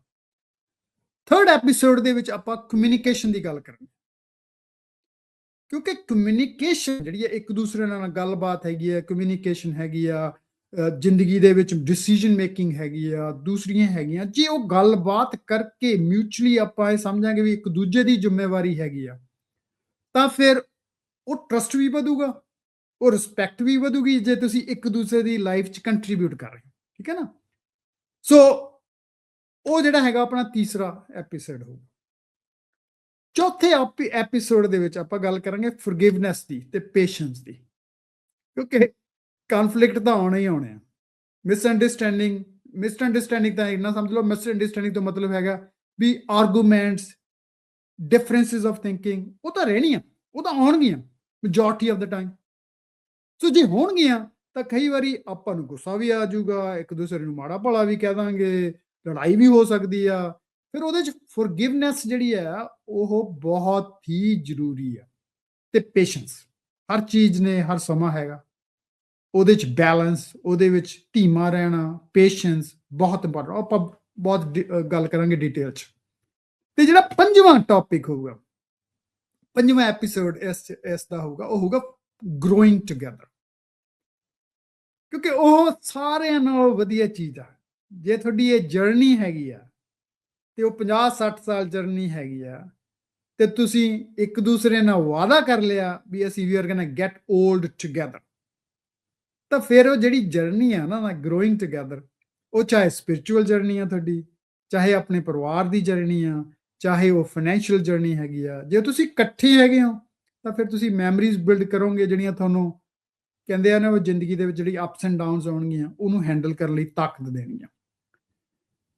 ਚਲੋ ਇਹ ਤਾਂ ਸਟਰਕਚਰ ਆਪਣੇ ਇਸ ਅਗਲੇ 5 ਐਪੀਸੋਡਸ ਦਾ। ਅੱਜ ਦੇ ਐਪੀਸੋਡ 'ਚ ਆਪਾਂ ਫਾਊਂਡੇਸ਼ਨ ਦੀ ਗੱਲ ਕਰਾਂਗੇ, ਸੈਕੰਡ ਮਿਊਚੁਅਲ ਟਰਸਟ ਦੀ, ਰਿਸਪੈਕਟ ਦੀ, ਤੀਸਰੇ 'ਚ ਕਮਿਊਨੀਕੇਸ਼ਨ ਦੀ, ਚੌਥੇ 'ਚ ਫੋਰਗਿਵਨੈਸ ਤੇ ਟਰਸਟ ਦੀ ਤੇ ਪੇਸ਼ੈਂਸ ਦੀ, ਤੇ ਪੰਜਵੇਂ 'ਚ growing together, growing old together, right. ਉਹ ਗਰੋਇੰਗ ਮੀਨਸ ਆਪਣੀ ਜਿਹੜੀ ਜ਼ਿੰਦਗੀ ਦਾ ਪਰਪਸ ਆ ਨਾ, ਜਿਵੇਂ ਆਪਣੀ ਬਾਣੀ 'ਚ ਕਹਿੰਦੇ ਆ, ਉਹ ਹੈਗਾ ਸਪਿਰਿਚੁਅਲ ਟਰਾਂਸਫਰਮੇਸ਼ਨ। ਤੁਸੀਂ ਕਿਵੇਂ ਗਰੋ ਕਰਨਾ ਤਾਂ ਕਿ ਤੁਸੀਂ ਉਸ ਪਰਮਾਤਮਾ ਨਾਲ ਮਿਲ ਸਕੋ, ਰਾਈਟ। ਉਹ ਸਪਿਰਿਚੁਅਲ ਟਰਾਂਸਫਰਮੇਸ਼ਨ ਆ, ਪ੍ਰੋਫਾਊਂਡ ਸਪਿਰਿਚੁਅਲ ਟਰਾਂਸਫਰਮੇਸ਼ਨ ਆ, ਤਾਂ ਕਿ ਤੁਸੀਂ ਇਨਸਾਨ ਤੋਂ ਉਸ ਪਰਮਾਤਮਾ ਦੇ ਨਾਲ ਜੋ ਤੁਹਾਡਾ ਸਫ਼ਰ ਆ, ਜਿਹਦੇ ਕਰਕੇ ਤੁਸੀਂ ਤੁਹਾਨੂੰ ਜ਼ਿੰਦਗੀ ਮਿਲੀ ਆ ਆਪਣੇ ਧਰਮ ਦੇ ਹਿਸਾਬ ਨਾਲ, ਉਹ ਤੁਹਾਡਾ ਪੂਰਾ ਹੋ ਸਕੇ। ਸੋ ਆਪਾਂ ਉਹਦੀ ਗੱਲ ਕਰਾਂਗੇ, ਰਾਈਟ। ਸੋ ਆਪਾਂ ਕਮਿੰਗ ਬੈਕ ਫਾਊਂਡੇਸ਼ਨ ਦੀ, ਹੁਣ ਜਦੋਂ ਆਪਾਂ ਸੀਕ੍ਰੇਟਸ ਦੀ ਗੱਲ ਕਰ ਰਹੇ ਹਾਂ, ਸੀਕ੍ਰੇਟਸ ਆਫ ਹੈਪੀ ਮੈਰਿਜ ਦੀ, ਇਹ ਐਪੀਸੋਡ ਜਿਹੜਾ ਆਪਣੇ ਜਿਹੜੀ ਓਵਰ ਹੈਗਾ ਉਹਦੀ ਆ। ਉਹਦੇ 'ਚ ਫਾਊਂਡੇਸ਼ਨ ਕੀ ਆ ਵੀ ਜਦੋਂ ਤੁਸੀਂ ਕੋਈ, ਪਹਿਲੀ ਗੱਲ ਤਾਂ ਇਹ ਨਾ ਵੀ ਤੁਸੀਂ ਕੋਈ ਜਿਹੜਾ ਜਿਹਦੇ ਨਾਲ ਤੁਸੀਂ ਵਿਆਹ ਕਰਾਉਣਾ, ਰਾਈਟ, ਉਹ ਚਾਹੇ ਹਸਬੈਂਡ ਆ ਚਾਹੇ ਵਾਈਫ ਆ, ਰਾਈਟ। ਸੋ ਤੁਸੀਂ ਉਸ ਪਾਰਟਨਰ ਨੂੰ ਲੱਭ ਰਹੇ ਹੋ। ਹੁਣ ਉਹ ਫਾਊਂਡੇਸ਼ਨ ਲਈ ਤੁਹਾਨੂੰ ਜ਼ਰੂਰੀ ਆ ਵੀ ਉਹ ਜਿਹੜਾ ਸੀਮੈਂਟ ਕਿਹੜਾ ਪੈਣਾ, ਕਿਹੜੇ ਬੰਦੇ ਨੇ ਆਉਣਾ, ਕੀ ਆਉਣਾ, ਸਾਰਾ ਕੁਝ ਉਹ ਜ਼ਰੂਰੀ ਆ, ਇਹ ਉਹਦੀਆਂ ਕੁਆਲਿਟੀਜ਼ ਲਈ। ਉਹ ਜਦੋਂ ਤੁਸੀਂ trying to find a partner, what should you look for? ਕਿਹੜਾ ਇਨਸਾਨ ਤੁਹਾਡੇ ਲਈ ਫਿੱਟ ਆ ਇਸ ਜਰਨੀ ਦੇ ਸਫ਼ਰ ਦੇ, ਇਸ ਸਫ਼ਰ ਦੇ ਵਿੱਚ ਤੁਹਾਡਾ ਸਾਥ ਦੇਣ ਦੀ ਖਾਤਰ। ਉਹ ਨਾ ਤੁਸੀਂ ਕਹਿ ਲਓ ਵੀ ਅਰੇਂਜਡ ਮੈਰਿਜ ਆ ਜਾਂ ਉਹ ਲਵ ਮੈਰਿਜ ਆ, ਰਾਈਟ, ਡਜ਼ਨਟ ਮੈਟਰ। ਪਰ ਉਹਦੇ ਪਿੱਛੇ ਜਿਹੜੀ ਹੈਗੀ ਆ, ਚਾਹੇ ਉਹ ਲਵ ਮੈਰਿਜ ਆ, ਰਾਈਟ, ਚਾਹੇ ਅੱਜ ਕੱਲ ਬੱਚੇ ਜਿਹੜੇ ਹੈਗੇ ਅਰੇਂਜ ਮੈਰਿਜ ਤੋਂ ਭੱਜਦੇ ਆ, ਉਹ ਕਹਿੰਦੇ ਨਾ ਅਸੀਂ ਆਪੇ ਲੱਭਾਂਗੇ। Sure, that's fine, that's not a problem, but the foundation to that is, are you finding the right person? Because this journey ਜਿਹੜੀ 50-60 ਸਾਲ ਦੀ ਤੁਸੀਂ ਕਮਿਟ ਕਰਨੀ ਆ, ਉਹ ਇੰਨੀ ਈਜ਼ੀ ਨਹੀਂ ਹੋਣੀ। ਉਹ ਜੇ ਤੁਸੀਂ ਜਸਟ ਇੱਕ emotional touch and feel relationship ਕਰਦੇ ਹੋ ਕਿਸੇ ਨਾਲ, ਉਹ ਕਿਸੇ ਨੂੰ ਮਿਲੇ ਤਾਂ ਉਹਨਾਂ ਨਾਲ ਹੋ ਗਿਆ, ਪਰ ਉਹਦੀ ਹਰੀ ਬੈਕਗਰਾਉਂਡ ਜਿਹੜੀ ਹੈਗੀ ਆ, ਜਿਹਦੀ ਜੇ ਬੇਸਿਕ ਚੀਜ਼ਾਂ ਉਹ ਤੁਹਾਡੀ ਚੈੱਕਲਿਸਟ ਜਿਹੜੀ ਹੈਗੀ ਆ ਉਹ ਪੂਰੀ ਨਹੀਂ ਹੈਗੀ ਨਾ, ਤਾਂ ਫਿਰ ਤੁਹਾਡੀ ਫਾਊਂਡੇਸ਼ਨ ਜਿਹੜੀ ਹੈਗੀ ਆ ਉਹ ਵੀਕ ਰਹਿ ਜਾਣੀ ਆ। ਅਰੇਂਜ ਮੈਰਿਜ ਕੀ ਸੀਗਾ ਵੀ ਜਿਹੜੀਆਂ ਚੈੱਕਲਿਸਟ ਸੀਗੀ ਵੀ ਫੈਮਿਲੀ ਕਿਵੇਂ ਆ, ਰਾਈਟ, ਉਹ ਕੁੜੀ ਜਾਂ ਉਹ ਮੁੰਡਾ ਪੜ੍ਹਿਆ ਲਿਖਿਆ ਕਿੰਨਾ, ਉਹਨਾਂ ਦਾ ਪਰਿਵਾਰ ਕਿਹੋ ਜਿਹਾ, ਉਹਨਾਂ ਦਾ ਰੈਪੂਟੇਸ਼ਨ ਕੀ ਹੈਗਾ, ਉਹ ਸਾਰੀਆਂ ਚੀਜ਼ਾਂ ਜਿਹੜੀਆਂ ਸੀਗੀਆਂ ਉਹ ਜਿਹੜੇ ਵੀ ਵਿਚਲੇ ਸੀਗੇ ਅਰੇਂਜ ਮੈਰਿਜ, ਉਹ ਪਹਿਲਾਂ ਪੂਰੀਆਂ ਕਰਦੇ ਸੀ। ਤੇ ਫਿਰ ਚਲੋ ਸਮੇਂ ਦੇ ਹਿਸਾਬ ਨਾਲ ਪਹਿਲਾਂ ਉਹ ਗੱਲ ਵੀ ਨਹੀਂ ਕਰਦੇ ਸੀ, ਮੁੰਡੇ ਕੁੜੀ ਐਵੇਂ ਹੀ ਹੋ ਜਾਂਦਾ ਸੀਗਾ। ਸਮਾਂ ਪਿਆ ਜਿੱਥੇ ਮੁੰਡਾ ਕੁੜੀ ਗੱਲ ਵੀ ਕਰਦੇ ਸੀਗੇ ਬਿਫੋਰ ਦੇ ਕਮਿਟ ਟੂ ਦ ਮੈਰਿਜ। ਚਲੋ ਅੱਜ ਕੱਲ ਉਹ ਬਿਲਕੁਲ ਹੀ ਨਿਕਲ ਗਿਆ, ਮੁੰਡਾ ਕੁਲੀ ਕਰਦੇ ਆ, ਪੇਰੈਂਟਸ ਤਾਂ ਬਾਅਦ 'ਚ ਹੀ ਆਉਂਦੇ ਆ ਪਿਕਚਰ 'ਚ, ਰਾਈਟ। ਸੋ ਜਿਹੜੀ ਉਹ ਚੀਜ਼ ਹੈਗੀ ਆ ਫਾਊਂਡੇਸ਼ਨ ਲਈ, ਮੈਂ ਕਹੂੰਗਾ ਵੀ 4-5 ਚੀਜ਼ਾਂ ਬਹੁਤ ਇੰਪੋਰਟੈਂਟ। ਪਹਿਲੀ ਚੀਜ਼ ਤਾਂ ਬੇਸਿਕ ਜਿਹੜੀ ਤੁਹਾਡੀ ਚੈੱਕਲਿਸਟ ਆ, ਉਹ ਤੁਸੀਂ ਆਪਣੀ ਚੈੱਕਲਿਸਟ ਬਣਾਓ, ਰਾਈਟ। ਜੇ ਤੁਹਾਡੇ ਬੱਚੇ ਵਿਆਹ ਕਰਾਉਣ ਨੂੰ ਤਿਆਰ ਹੈਗੇ ਆ ਤੇ ਮੰਨਦੇ ਹੈਗੇ ਆ, ਜਾਂ ਤੁਸੀਂ ਆਪਣੀ ਲਾਈਫ 'ਚ ਵੀ ਚਾਹੇ ਤੁਹਾਡਾ ਵਿਆਹ ਹੋਇਆ ਵੀ ਹੋਇਆ, basic checklist, what are your non-negotiables? Okay, ਜੇ ਮੈਰਿਜ ਹੋ ਗਈ ਤਾਂ ਹੁਣ ਨਾਨ ਨੈਗੋਸ਼ੀਏਬਲ ਤਾਂ ਚੇਂਜ ਹੋਣੇ ਨੇ, ਕਿਉਂਕਿ ਕਈ ਵਾਰੀ ਜੇ ਤੁਸੀਂ ਫੈਸਲਾ ਲੈ ਹੀ ਲਿਆ ਹੋਇਆ, ਪਰ ਜੇ ਤੁਸੀਂ ਮੈਰਿਜ ਕਰਾਉਣ ਨੂੰ ਜਾ ਰਹੇ ਹੋ ਬੱਚਿਆਂ ਦੀ ਖਾਸ ਕਰ particularly, what are your non-negotiables? ਉਹਦੀ ਮੈਂ ਤੁਹਾਡੇ ਨਾਲ ਫੇਰ ਗੱਲ ਕਰਦੇ ਆਪਾਂ ਵਿੱਚ ਚੱਲਦੇ ਵੀ ਨਾਨ ਨੈਗੋਸ਼ੀਏਬਲ ਦਾ ਮਤਲਬ ਕੀ ਆ, ਰਾਈਟ। ਉਹ ਜਿਹੜੀ ਬੇਸਿਕ ਚੈੱਕਲਿਸਟ ਆ, ਜਿਵੇਂ ਹੁਣ ਮੈਂ ਕੱਲ ਵੀ ਆਪਣੇ ਇੱਕ ਦੋਸਤ ਮਿੱਤਰ ਹੈਗੇ ਆ, ਉਹ ਆਪਣੀ ਮੁੰਡੇ ਲਈ ਕੁੜੀ ਲੱਭ ਰਹੇ ਆ, ਰਾਈਟ। ਸੋ ਕੁੜੀ ਵਾਲੇ ਕੋਈ ਮੈਨੂੰ ਜਾਣਦੇ ਸੀ, ਸੋ ਮੈਂ ਉਹਨਾਂ ਦੇ ਆਪਸ 'ਚ ਜਦੋਂ ਗੱਲਬਾਤ ਕਰ ਰਹੇ ਸੀ ਅਸੀਂ, ਤਾਂ ਬੇਸਿਕ ਫਾਊਂਡੇਸ਼ਨਸ ਪਹਿਲਾਂ ਅਸੀਂ ਗੱਲ ਕੀਤੀ, ਰਾਈਟ, ਵੀ ਕੁੜੀ ਦੇ ਮਾਂ-ਬਾਪ ਕਿਵੇਂ ਆ, ਉਹਨਾਂ ਦਾ ਪਰਿਵਾਰ ਕਿਵੇਂ ਆ, ਰਾਈਟ। ਜੇ ਉਹਨਾਂ ਨੇ ਜਦੋਂ ਮੈਨੂੰ ਦੱਸਿਆ ਵੀ ਉਹ ਇਕੱਠੇ ਰਹਿੰਦੇ ਆ ਸਾਰੇ ਜਾਣੇ, ਰਾਈਟ, ਇਹ ਬੜੀ ਇੰਪੋਰਟੈਂਟ ਚੀਜ਼ ਸੀਗੀ ਮੁੰਡੇ ਵਾਲਿਆਂ ਲਈ ਵੀ, ਕਿਉਂਕਿ ਉਹਨਾਂ ਦੇ ਵੀ ਪਰਿਵਾਰ ਇਕੱਠੇ ਰਹਿੰਦੇ ਆ, ਰਾਈਟ, ਉਹਨਾਂ ਦਾ ਵੀ ਸਾਰਾ ਪਰਿਵਾਰ ਜੁਆਇੰਟ ਫੈਮਿਲੀ ਆ। ਉਹ ਇੱਕ ਬੇਸਿਕ ਚੈੱਕ ਮਾਰਕ ਸੀਗੀ ਵੀ ਓਕੇ, ਇਹ ਕੁੜੀ ਨੂੰ ਜੁਆਇੰਟ ਫੈਮਿਲੀ ਦੀਆਂ ਵੈਲਿਊ ਸਿਸਟਮ ਦਾ ਪਤਾ, ਇਹ ਆ ਕੇ ਰਫੜ ਨਹੀਂ ਪਾਉ, ਰਾਈਟ। ਸੋ ਪਹਿਲੀ ਚੈੱਕ ਮਸਟ ਹੋ ਗਿਆ, ਰਾਈਟ, ਉਹਨਾਂ ਦਾ ਜਿਹੜਾ ਸੀਗਾ।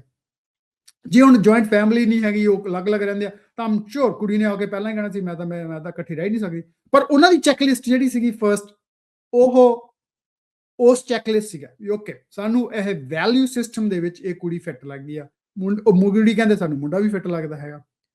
ਸੋ ਜਿਹੜੀਆਂ ਬੇਸਿਕ ਚੈੱਕ ਮਾਰਕਸ ਆ, ਵੀ ਕੁੜੀ ਕਿੱਥੋਂ ਪੜ੍ਹੀ ਆ, ਕਿੰਨਾ ਪੜ੍ਹੀ ਆ, ਰਾਈਟ। ਸੋ ਬੜੀ ਇੰਪੋਰਟੈਂਟ ਚੀਜ਼ ਹੈਗੀ ਆ, ਜਾਂ ਮੁੰਡਾ ਕਿੰਨਾ ਪੜ੍ਹਿਆ ਹੋਇਆ। ਜੇ ਹੁਣ ਕੁੜੀ ਜ਼ਿਆਦਾ ਪੜ੍ਹੀ ਆ, ਮੁੰਡਾ ਘੱਟ ਪੜ੍ਹਿਆ, ਤਾਂ ਹੋ ਸਕਦਾ ਤੁਹਾਡੀ ਚੈੱਕ ਮਾਰਕ 'ਚੋਂ ਫਿੱਟ ਨੇ, ਚੈੱਕਲਿਸਟ 'ਚ ਨਾ ਫਿੱਟ ਬੈਠੇ। ਉਹ ਮਿਊਚੁਅਲ ਜਿਹੜੀ ਹੈਗੀ ਆ, ਉਹ ਅੰਡਰਸਟੈਂਡਿੰਗ ਲਈ ਥਿੰਕਿੰਗ ਇੱਕੋ ਜਿਹੀ ਹੋਣੀ, ਇੱਕੋ ਜਿਹੀ ਐਜੂਕੇਸ਼ਨ ਹੋਣੀ ਵੀ ਬਹੁਤ ਇੰਪੋਰਟੈਂਟ, ਰਾਈਟ। ਪਹਿਲਾਂ ਚੱਲ ਜਾਂਦਾ ਸੀ, ਬੰਦਾ ਬਾਹਰ ਸੀਗਾ, ਚਲੋ ਬੰਦਾ ਨੇ ਪੜ੍ਹ ਲਿਆ, ਬੀਬੀ ਨੇ ਨਹੀਂ ਪੜ੍ਹਿਆ ਹੈਗਾ, ਚਲੋ ਚੱਲ ਗਈ ਗੱਲ, ਗੱਡੀ ਚੱਲ ਗਈ, ਰਾਈਟ। ਉਹਨੇ ਘਰ ਸਾਹਮਣਾ ਸੀ, ਉਹਨੇ ਬਾਹਰ ਦਾ ਕੰਮ ਸਾਹਮਣਾ ਸੀ, ਕੋਈ ਇੰਟਰਫੇਰੈਂਸ ਘੱਟ ਸੀ। ਪਰ ਹੁਣ ਨਹੀਂ ਨਾ ਹੈਗੀ ਗੱਲ। ਹੁਣ ਤਾਂ ਜਿਉਂ-ਜਿਉਂ ਸਾਡਾ ਸੰਸਾਰ ਅੱਗੇ ਵੱਧ ਰਿਹਾ, ਉੱਥੇ ਕੁੜੀਆਂ ਮੋਢੇ ਨਾਲ ਮੋਢਾ ਲਾ ਕੇ ਚੱਲ ਰਹੀਆਂ। ਸੋ ਜੇ ਹੁਣ ਮੁੰਡਾ ਨਹੀਂ ਪੜ੍ਹਿਆ ਹੋਇਆ ਤੇ ਕੁੜੀ ਪੜ੍ਹੀ ਹੋਈ ਆ, ਤਾਂ ਫਿਰ ਡੈਫੀਨਿਟਲੀ ਮੁੰਡੇ ਦਾ ਰੋਲ ਚੇਂਜ ਹੋ ਜਾਣਾ, ਰੋਲ ਇਕੱਠਾ ਨਹੀਂ ਸ਼ਾਇਦ ਰਹੇ। ਸੋ ਇਹਨਾਂ ਬੇਸਿਕ ਚੈੱਕ ਮਾਰਕਸ ਨੂੰ ਅੰਡਰਸਟੈਂਡਿੰਗ ਦੇ ਵਿੱਚ, ਐਜੂਕੇਸ਼ਨ ਕਿਹੋ ਜਿਹੀ ਆ, ਉਹਦੀ ਅਪਬ੍ਰਿੰਗਿੰਗ ਕਿਹੋ ਜਿਹੀ ਆ, ਉਹਦਾ ਪਰਿਵਾਰ ਕਿਹੋ ਜਿਹਾ, ਦੋਨੇ ਪਾਸੇ ਮੁੰਡਾ ਤੇ ਕੁੜੀ, ਰਾਈਟ, ਇਹ ਬੜੀਆਂ ਇੰਪੋਰਟੈਂਟ ਚੀਜ਼ਾਂ। ਸੋ ਮੇਕ ਅ ਲਿਸਟ ਵੀ ਮੈਨੂੰ ਜਿਹੜੀ ਮੇਰੀਆਂ ਨਾਨ ਨੈਗੋਸ਼ੀਏਬਲਸ ਕੀ ਆ ਤੇ ਮੇਰੀ ਬੇਸਿਕ ਚੈੱਕ ਲਿਸਟ ਕੀ ਆ। ਕੀਪ ਇਟ ਸਿੰਪਲ, ਕਿਉਂਕਿ ਹਰ ਕੋਈ ਬੰਦਾ ਪਰਫੈਕਟ ਨਹੀਂ ਹੈਗਾ, ਕੁਝ ਚੀਜ਼ਾਂ 'ਚ ਆਪਾਂ ਨੂੰ ਵਰਕ ਕਰਨਾ ਪੈਣਾ। ਜਿਹੜਾ ਸੈਕੰਡ ਹੈ ਫਾਊਂਡੇਸ਼ਨ ਲਈ, ਲਾਈਕ ਜਦੋਂ ਤੁਸੀਂ ਹਸਬੈਂਡ ਲੱਭ ਰਹੇ ਹੋ ਜਾਂ ਵਾਈਫ ਲੱਭ ਰਹੇ ਹੈਗੇ ਹੋ, ਜਿਹਦੇ ਨਾਲ ਤੁਸੀਂ ਜਰਨੀ ਤੇ ਜਾਣਾ 50-60 ਸਾਲ ਦੀ, ਉਹਦੇ ਵਿੱਚ ਇਹ ਚੀਜ਼ ਆਪਣੇ ਦਿਮਾਗ 'ਚ ਲਿਆਓ, ਚਾਹੇ ਉਹ ਲਵ ਮੈਰਿਜ ਆ, ਚਾਹੇ ਉਹ ਕੁਛ ਆ, ਚਾਹੇ ਤੁਸੀਂ ਗੱਲ ਕਰ ਰਹੇ ਹੋ, ਵੀ can you trust this person. ਉਹ ਬੜਾ ਇੰਪੋਰਟੈਂਟ ਆ, ਇਹ ਤੁਹਾਨੂੰ ਲੱਭ ਜਾਂਦਾ, ਰਾਈਟ। ਤੁਸੀਂ ਦੇਖਿਆ ਹੋਣਾ ਬਹੁਤ ਵਾਰੀ, ਕਈ ਵਾਰੀ ਆਪਾਂ ਕਿਸੇ ਨੂੰ ਮਿਲਦੇ ਆ, ਆਪਣਾ ਲੱਗਦਾ ਯਾਰ ਬੰਦਾ ਵਧੀਆ ਨਹੀਂ, ਭਾਵੇਂ ਤੁਸੀਂ ਯਾਰ ਬਾਹਲੀ ਵਾਰੀ ਉਹਨੂੰ ਮਿਲੇ ਵੀ ਨਹੀਂ ਹੁੰਦੇ। ਕਈ ਵਾਰੀ ਤੁਹਾਨੂੰ ਲੱਗਦਾ ਯਾਰ ਆ ਬੰਦਾ ਬਹੁਤ ਵਧੀਆ, ਇਹਦੇ ਆਲੇ ਦੁਆਲੇ ਵੇਵਸ ਜਿਹੜੀਆਂ ਹੈਗੀਆਂ, ਉਹਦੇ ਵਾਈਬਸ ਜਿਹੜੀਆਂ ਹੈਗੀਆਂ, ਉਹ ਇੰਨੀਆਂ ਵਧੀਆ ਵੀ ਤੁਹਾਨੂੰ ਫੀਲ ਹੁੰਦਾ ਤੁਸੀਂ ਕੰਫਰਟੇਬਲ ਫੀਲ ਹੁੰਦੇ ਹੋ, ਰਾਈਟ। ਤੁਸੀਂ ਜੋ ਸੋਚਦੇ ਹੋ ਯਾਰ ਬੰਦਾ ਵਧੀਆ, ਇਹਦੀ ਗੱਲਬਾਤ ਬਹੁਤ ਵਧੀਆ, ਇਹ ਬੰਦਾ ਖੜੂਗਾ ਜਿੱਥੇ ਖੜੂਗਾ, ਇਹ ਬੰਦਾ ਟਰਸਟਵਰਦੀ ਆ, ਰਾਈਟ। ਉਹਦੇ ਕੰਮ ਜਿਹੜੇ ਕੀਤੇ ਹੋਏ ਆ ਉਹ ਤੁਹਾਨੂੰ ਦਿਖਣਗੇ, ਉਹਦੀ ਗੱਲਬਾਤ ਦਿਖੂਗੀ, ਉਹਦਾ ਤੁਹਾਡੇ ਨਾਲ ਵਤੀਰਾ ਦਿਖੂਗਾ। ਫਿਰ ਤੁਸੀਂ ਸੋ ultimately when you're looking for a husband or a wife, or you have already in marriage, can you trust the other person? Can you trust this person? Very important for the foundation number 2, right? Pehli gal, basic check mark. Make sure the basic checklist is done and you think it's a good fit. Then we go to the next step, right? This initial list is good. Second is, while you're spending a lot of time in these days, right? ਮੁੰਡੇ ਕੁੜੀਆਂ ਇੱਕ ਦੂਸਰੇ ਨਾਲ ਬਹੁਤ time ਲਾਉਂਦੇ ਹੈਗੇ, while you're spending that much time, make sure you understand can you trust this person. ਜੇ ਹੁਣ ਤੁਸੀਂ ਉਹਦੇ ਨਾਲ ਗੱਲ ਕੀਤੀ, ਉਹਨੇ 15 ਜਣੇ ਨੂੰ ਅੱਗੇ ਦੱਸਤੀ, that's a dangerous sign, means it's not going to work in the marriage life, right? Make sure you can trust this person. So number 2. Number 3, ਅੱਜ ਦੇ ਸਮੇਂ ਦੇ ਵਿੱਚ ਮੇਰੇ ਹਿਸਾਬ ਨਾਲ ਬਹੁਤ ਹੀ ਇੰਪੋਰਟੈਂਟ ਚੀਜ਼ ਹੈ ਵੀ, does this person that you're trying to pick as a life partner or your wife or husband makes you better, makes you a better person?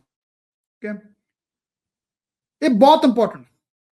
Like ਹੁਣ ਆਪਾਂ ਜੇ ਪਿਛਲੇ ਜਿਹੜੇ ਹੁਣ ਤੁਸੀਂ ਸੁਣਦੇ ਹੋ ਬਹੁਤ ਵਾਰੀ, ਕਈ ਵਾਰੀ ਕੀ ਹੁੰਦਾ ਹੈਗਾ ਬਈ ਇੱਕ ਦੂਸਰੇ ਨੂੰ ਉਨੀ ਰਿਸਪੈਕਟ ਨਹੀਂ ਮਿਲਦੀ, ਰਾਈਟ? ਬੀਬੀ ਨੂੰ ਕਈ ਵਾਰੀ ਆਪਾਂ ਕਹਿੰਦੇ ਸੀ ਉਹ 10 ਸੀ, ਉਹਨੂੰ ਕਿਉਂਕਿ ਰਿਲੀਜਨ ਸੀ, ਕਲਚਰ ਸੀ ਆਪਣਾ, ਇਸ ਤਰ੍ਹਾਂ ਦਾ ਹੀ ਪੇਸ਼ ਕਰਕੇ ਨਹੀਂ, ਚਲੋ ਉਹ ਵੀ ਦੇਖ ਲਓ। Is this person making you better person every single day? ਮਤਲਬ ਕੀ ਉਹਦਾ ਵੀ ਉਹ ਤੁਹਾਨੂੰ ਪੁਸ਼ ਕਰ ਰਿਹਾ ਹੈਗਾ ਵੀ ਤੂੰ ਚੰਗੇ ਗੁਣ ਧਾਰਨ ਕਰਨੇ ਆ, ਤੂੰ ਆਪਣੀ ਜ਼ਿੰਦਗੀ ਵਿੱਚ ਅੱਗੇ ਵਧਣਾ ਹੈਗਾ, ਪੜ੍ਹਾਈ 'ਚ ਅੱਗੇ ਵਧਣਾ, ਆਪਣੀ ਜੌਬ 'ਚ ਅੱਗੇ ਵਧਣਾ ਹੈਗਾ, ਜੇ ਦੁੱਖ ਸੁੱਖ ਆਉਂਦੇ ਆ ਤੁਹਾਡੇ ਨਾਲ ਖੜ ਕੇ ਤੁਹਾਨੂੰ ਉਹਨੂੰ ਹੈਂਡਲ ਕਰਨ ਦੀ ਤਾਕਤ ਦਿੰਦਾ ਪਰਸਨ, ਰਾਈਟ? ਇਹ ਜਿਹੜੀਆਂ ਸਾਰੀਆਂ ਚੀਜ਼ਾਂ ਹੈਗੀਆਂ, is this person making you a better person every single day? ਬਹੁਤੀ ਵਾਰੀ ਕੀ ਹੁੰਦਾ ਜੀ, ਤੁਸੀਂ ਮਤਲਬ ਹਸਬੈਂਡ ਵਾਈਫ ਪੋਜੈਸਿਵ ਹੋ ਜਾਂਦੇ ਆ, ਇੱਕ ਦੂਸਰੇ ਨੂੰ ਪੁੱਟ ਡਾਊਨ ਕਰਦੇ ਹੈਗੇ ਆ, ਰਾਈਟ? ਉਹਨੂੰ ਬੁਰਾ ਭਲਾ ਕਹਿ ਜਾਂਦੇ ਹੈਗੇ ਆ, ਉਹਨੂੰ ਕਹਿੰਦਾ ਤੈਨੂੰ ਤਾਂ ਪਤਾ ਹੀ ਨਹੀਂ ਹੈਗਾ, ਉਹ ਬ੍ਰਿੰਗਿੰਗ ਅਦਰ ਪਰਸਨ ਡਾਊਨ। ਸੋ ਨਹੀਂ, ਤੁਸੀਂ ਉਹ ਪਰਸਨ ਤੁਹਾਨੂੰ ਜਿਹੜਾ ਤੁਸੀਂ ਫਾਊਂਡੇਸ਼ਨ ਜਿਹੜੀ ਗੱਲ ਕਰ ਰਹੇ ਹਾਂ ਨਾ ਆਪਾਂ, foundation of a marriage relationship for happy life or a happy marriage life, ਉਹ ਬੜਾ ਇੰਪੋਰਟੈਂਟ ਹੈ। Is that person making you a better person, right? So ਉਹ ਕਿਵੇਂ ਤੁਹਾਡੀ ਜ਼ਿੰਦਗੀ ਦੇ ਵਿੱਚ ਤੁਹਾਡੇ ਲਈ ਵੈਲਿਊ ਐਡ ਕਰਦਾ, not taking things off from your life, right? From your day-to-day life. ਚੌਥੀ ਚੀਜ਼, ਇਹ ਬੜੀ ਮਤਲਬ ਗਹਿਰੀ ਚੀਜ਼ ਹੈ ਵੀ, ਇੱਕ ਸਮਝਣ ਦੀ ਲੋੜ ਆ, ਉਹ ਹੈਗੀ ਆ ਵੀ do you see this person ਜਿਹੜਾ ਵੀ ਤੁਸੀਂ ਪਿਕ ਕਰ ਰਹੇ ਹੋ as future father or mother of your kids? ਜੇ ਤੁਹਾਨੂੰ ਉਸ ਤੋਂ ਲੱਗਦਾ ਹੈਗਾ ਵੀ ਲੋਕੇ ਤੁਸੀਂ ਰਿਲੇਸ਼ਨਸ਼ਿਪ 'ਚੋਂ ਤੁਸੀਂ ਜਦੋਂ ਖੋਜਦੇ ਹੋ ਵੀ ਮੈਂ ਉਹਨੇ ਵਿਆਹ ਕਰਾਉਣਾ ਕਿ ਨਹੀਂ ਕਰਾਉਣਾ, ਤੁਸੀਂ ਉਸ ਦੀ ਰੀਲ ਆਪਣੇ ਮਨ ਦੇ ਵਿੱਚ ਲਿਆਓ ਵੀ ਉਹ ਅੱਜ ਤੋਂ ਜਿਹੜਾ 5 ਸਾਲ ਅੱਗੇ ਬੱਚਾ ਹੋ ਗਿਆ, 10 ਸਾਲ ਅੱਗੇ 20 ਹੋ ਗਿਆ, ਵੀ ਟੀਨਏਜਰ ਹੋ ਜਾਣੇ ਆ, ਕਿ ਇਹ ਇਨਸਾਨ ਤੁਹਾਡੇ ਨਾਲ ਮੋਢੇ ਨਾਲ ਮੋਢਾ ਲਾ ਕੇ ਆਪਣੇ ਪਰਿਵਾਰ ਨੂੰ ਅੱਗੇ ਤੋਰ ਸਕਦਾ? ਕੀ ਇਹ ਮਾਂ ਬਣਨ ਦੇ ਕਾਬਲ ਆ? ਕੀ ਇਹ ਬਾਪ ਬਣਨ ਦੇ ਕਾਬਲ ਆ? ਕੀ ਇਹ ਮਾਂ ਜਾਂ ਬਾਪ ਦੀਆਂ ਜ਼ਿੰਮੇਵਾਰੀਆਂ ਨਿਭਾ ਸਕਦਾ, ਰਾਈਟ? ਜੇ ਨਿਭਾ ਸਕਦਾ ਤਾਂ ਤੁਹਾਡੀ ਫਾਊਂਡੇਸ਼ਨ ਸਟਰੋਂਗ ਆ ਇਸ ਰਿਲੇਸ਼ਨਸ਼ਿਪ ਦੀ।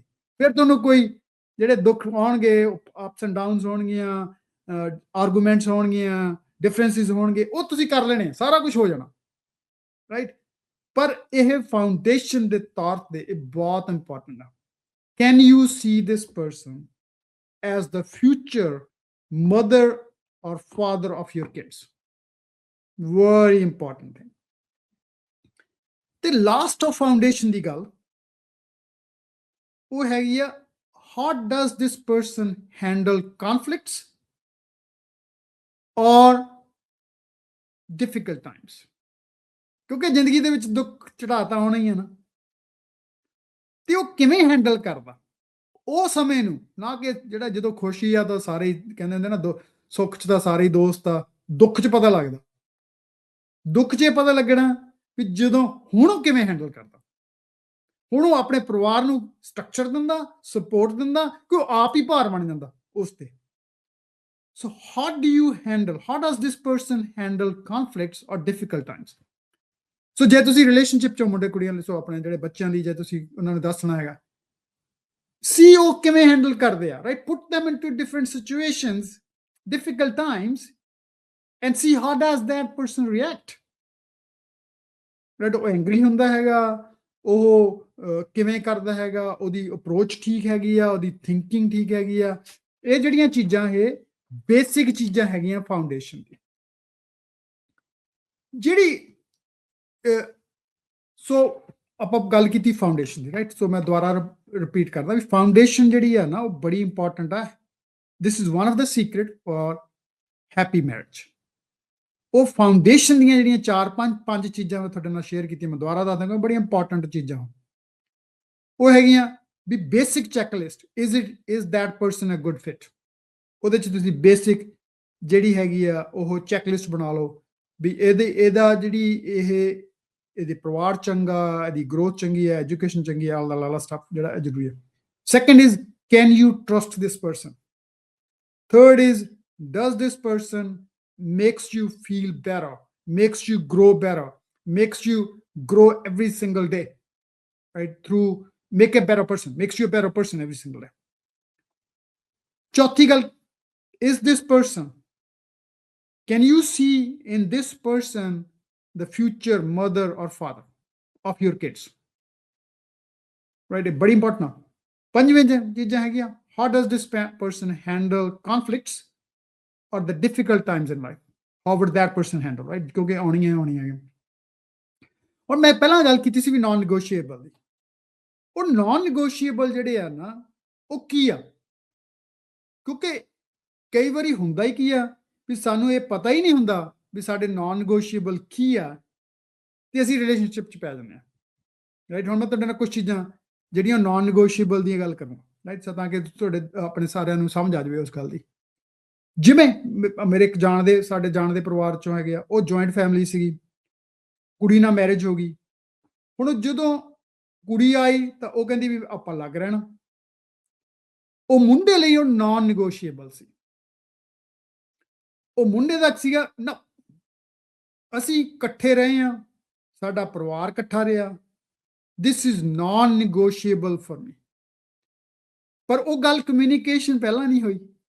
ਸੋ ਹੁਣ ਕੀ ਹੋਇਆ ਵੀ ਉਹ ਕੁੜੀ ਆਈ, ਉਹ ਕਹਿੰਦੀ ਵੀ ਮੈਂ ਲੱਗ ਰਹਿਣਾ, ਤੇ ਉਹ ਮੁੰਡਾ ਕਹਿੰਦਾ ਵੀ ਇਹ ਤਾਂ ਨਾਨ ਨੈਗੋਸ਼ੀਏਬਲ ਆ। ਸੋ ਉਹਨਾਂ ਦੀ ਗੱਲ ਟੁੱਟ ਗਈ, ਡਿਵੋਰਸ ਹੋ ਗਿਆ ਉਹਨਾਂ ਦਾ।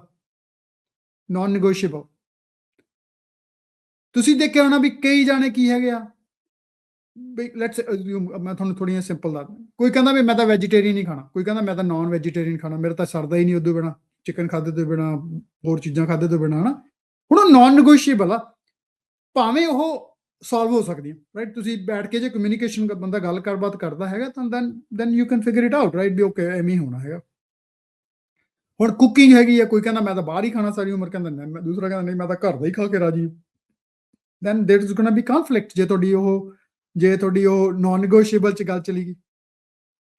ਕੋਈ ਕਹਿੰਦਾ ਮੈਂ ਤਾਂ ਪਾਰਟੀਆਂ ਕਰਨੀਆਂ, ਮੈਂ ਤਾਂ ਆਹ ਕਰਨਾ, ਮੈਂ ਤਾਂ ਆਹ ਕਰਨਾ, ਖਰਚਾ ਹੀ ਕਰਨਾ, ਰਾਈਟ। ਦੂਸਰਾ ਬੰਦਾ ਬੈਲੈਂਸਡ ਆ ਥੋੜਾ ਜਿਹਾ, ਉਹ ਚਾਹੁੰਦਾ ਹੈਗਾ ਵੀ ਗਰੋਥ ਵੀ ਹੋਵੇ, ਤਰੱਕੀ ਵੀ ਹੋਵੇ, ਉਹ ਵੀ ਹੋਵੇ, ਤਾਂ ਫਿਰ ਰੋਜ਼ ਦਾ ਕਨਫਲਿਕਟ ਖੜਾ ਹੋਊਗਾ। ਇਹ ਨਾਨ ਨੈਗੋਸ਼ੀਏਬਲ ਆ। ਬਹੁਤ ਸਾਰੇ ਤੁਸੀਂ ਜਿਹੜੇ ਹੈਗੇ ਹੋ ਆਪਣੇ ਜ਼ਿੰਦਗੀ ਦੇ ਵਿੱਚ ਕੁਝ ਚੀਜ਼ਾਂ, ਜਿਵੇਂ ਇਹ ਬਹੁਤ ਜ਼ਰੂਰੀ। ਕਈ ਬੰਦਾ ਕਹਿੰਦਾ, ਜਿਵੇਂ ਹੁਣ ਮੈਂ ਕੰਮ ਤੇ ਦੇਖਣਾ, ਇੱਕ ਨਾਨ ਨੈਗੋਸ਼ੀਏਬਲ ਹੁੰਦੇ ਆ ਜਦੋਂ ਅਸੀਂ ਕੋਈ ਹਾਇਰ ਕਰਨਾ ਬੰਦਾ, right. For me, for me, thinking process is important. Right?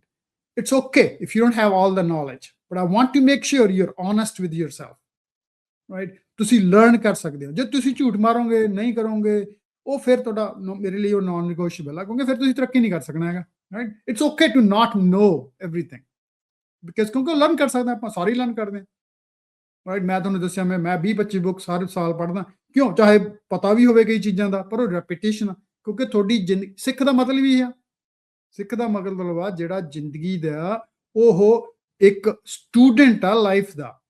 ਕਾਹਦੇ ਲਈ? ਟੂ ਅਚੀਵ ਦੈਟ ਗੋਲ। ਕਿਹੜਾ ਗੋਲ? ਟੂ ਫਾਈਂਡ ਪ੍ਰੋਫਾਊਂਡ ਸਪਿਰਿਚੁਅਲ ਟਰਾਂਸਫਰਮੇਸ਼ਨ, ਰੱਬ ਨੂੰ ਮਿਲਣ ਲਈ, ਰਾਈਟ, ਤਾਂ ਕਿ ਉਹ ਰੱਬ ਨਾਲ ਇੱਕ ਜਗ੍ਹਾ ਮਿਲ ਜਾਏ। ਤਾਂ ਹੀ ਜ਼ਿੰਦਗੀ ਮਿਲੀ ਹੈ, ਜਿੰਨੇ ਕੁ ਆਪਾਂ ਨੂੰ ਆਪਣੇ ਰਿਲੀਜਨ ਤੇ ਜਿੰਨਾ ਕੁ ਆਪਾਂ ਨੂੰ ਸਮਝ ਆ।